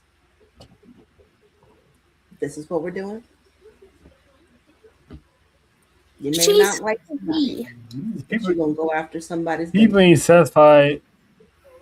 People ain't satisfied until something happens to them, because that's one thing people ain't gonna do is they don't play about their kids. Nope. We give jokes about Becky Lynch and Seth Rollins all the time, but And their kids, we it's like, come never on now. in life. As many times as I drag Cody Rhodes to hell and back, I do not bring up his children.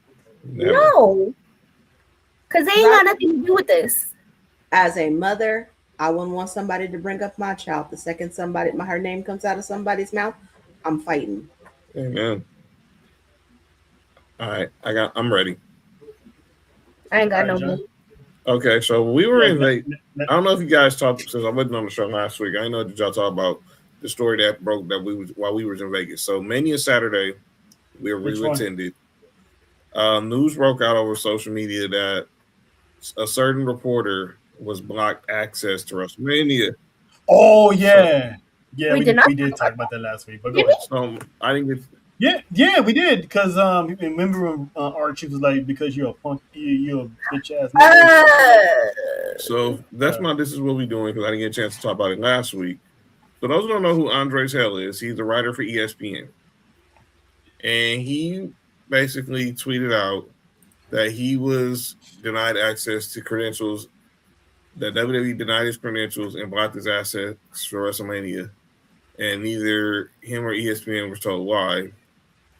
But follow up a day later, R-Truth tweets out because you a banned, and I said what I said. Now, for those who don't know why will R-Truth be mad? Why will R-Truth out of all people be mad?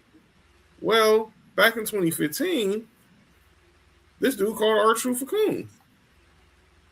He was like, basically wanted R-Truth. And in the black culture, that's the most disrespectful name. And he basically wanted R-Truth to get squashed by Brock Lesnar.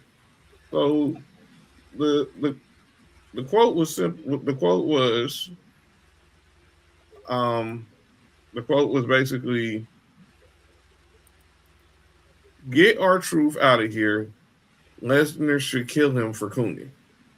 But this dude was mad because he didn't get. But this is the same guy who bashed WrestlePalooza, who's had graded some of the WWE since they've been at ESPN, and I saw a lot of people defending him. This is what we're doing is to everyone in IWC who was defending Andres Hell. Did you go at him for calling R-Truth a coon 10 years ago? Did you even do your research? Because like our boy Eshawn said, you really gotta be a real disgusting individual if R-Truth doesn't like you. Mm-hmm. And this is what we doing. My other one was, you have to bring out Ron killings in real life. Oh, you have to bring out the Ron killings of real life into this. That means you really foul. And it's like when something like this happens, I always implore people to do their research because WWE just don't just do something or not do something for no reason. There's always going to be something behind it. So when someone gets banned, there's a reason why you got banned. Now, I didn't know he called him a coon, and if so, yeah, you deserve to lose all your access. Period. End of sentence. Mm-hmm.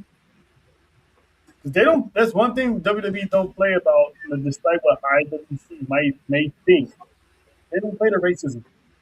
They don't. They're anything that pops up with racism, domestic violence, you're gone automatically. Mm-hmm. You know what I'm saying? So that's what he get. Because I was like, wait, why they're not letting them in? I'm like, he had to do something. And then that's when it came out when he said what he said. It's like, that's why. How you gonna talk about the product and still expect to think you gonna get credentials to go to the same product that you be giving bad grades to? So you already dig yourself a hole in the wall, a grave. That sounds like a little problem. Yeah, I don't feel sorry for him at all. You did it to yourself. So with that being said, we're gonna highlight the good, as is what we like to call, that we acknowledge who people that we give our oodle follows to, where they're doing something good in the world of wrestling or whatever it is. So I'm going to highlight a fellow Texan, And that is one Roxanne Perez for receiving the plaque as little thick Roxy, as I like to call her, receiving a plaque from her hometown of Laredo on Monday. Because not a lot of people get to perform in their hometown, so seeing her get to perform in front of her people, getting the crowd behind her and stuff like that. So I can only imagine the high honor of her feeling of getting a plaque, or probably the key to the city as well. So for me, it's just shout out to um, Roxanne, and an honorable shout out to Killer Cali, because that woman is officially on the NXT roster. We met her in Vegas. Cool girl. Met her in Vegas. She pretty much made her final declaration at Evolve. She's officially NXT, and her and Jada Parker. Lord have mercy, I'm gonna need a couple of minutes or two with a box of Kleenex because they gonna tear the house down next week. So, oh no, I'm good.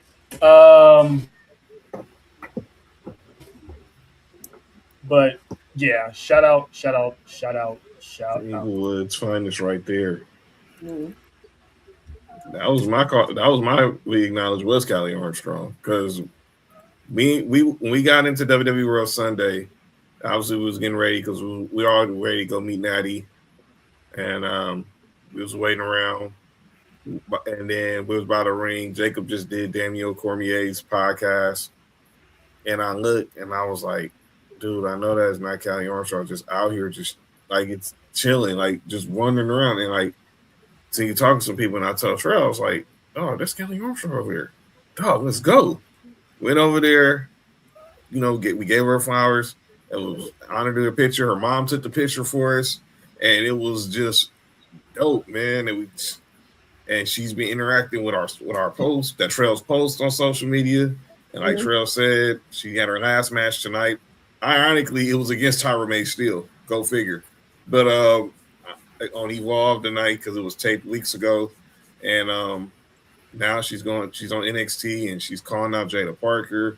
She's making noise on LFG, so they believe in her. So yeah, I want to shout out Callie Armstrong again. West Coast stand up. Yes, and also once again, we want Kari. Please. Exactly. Kari.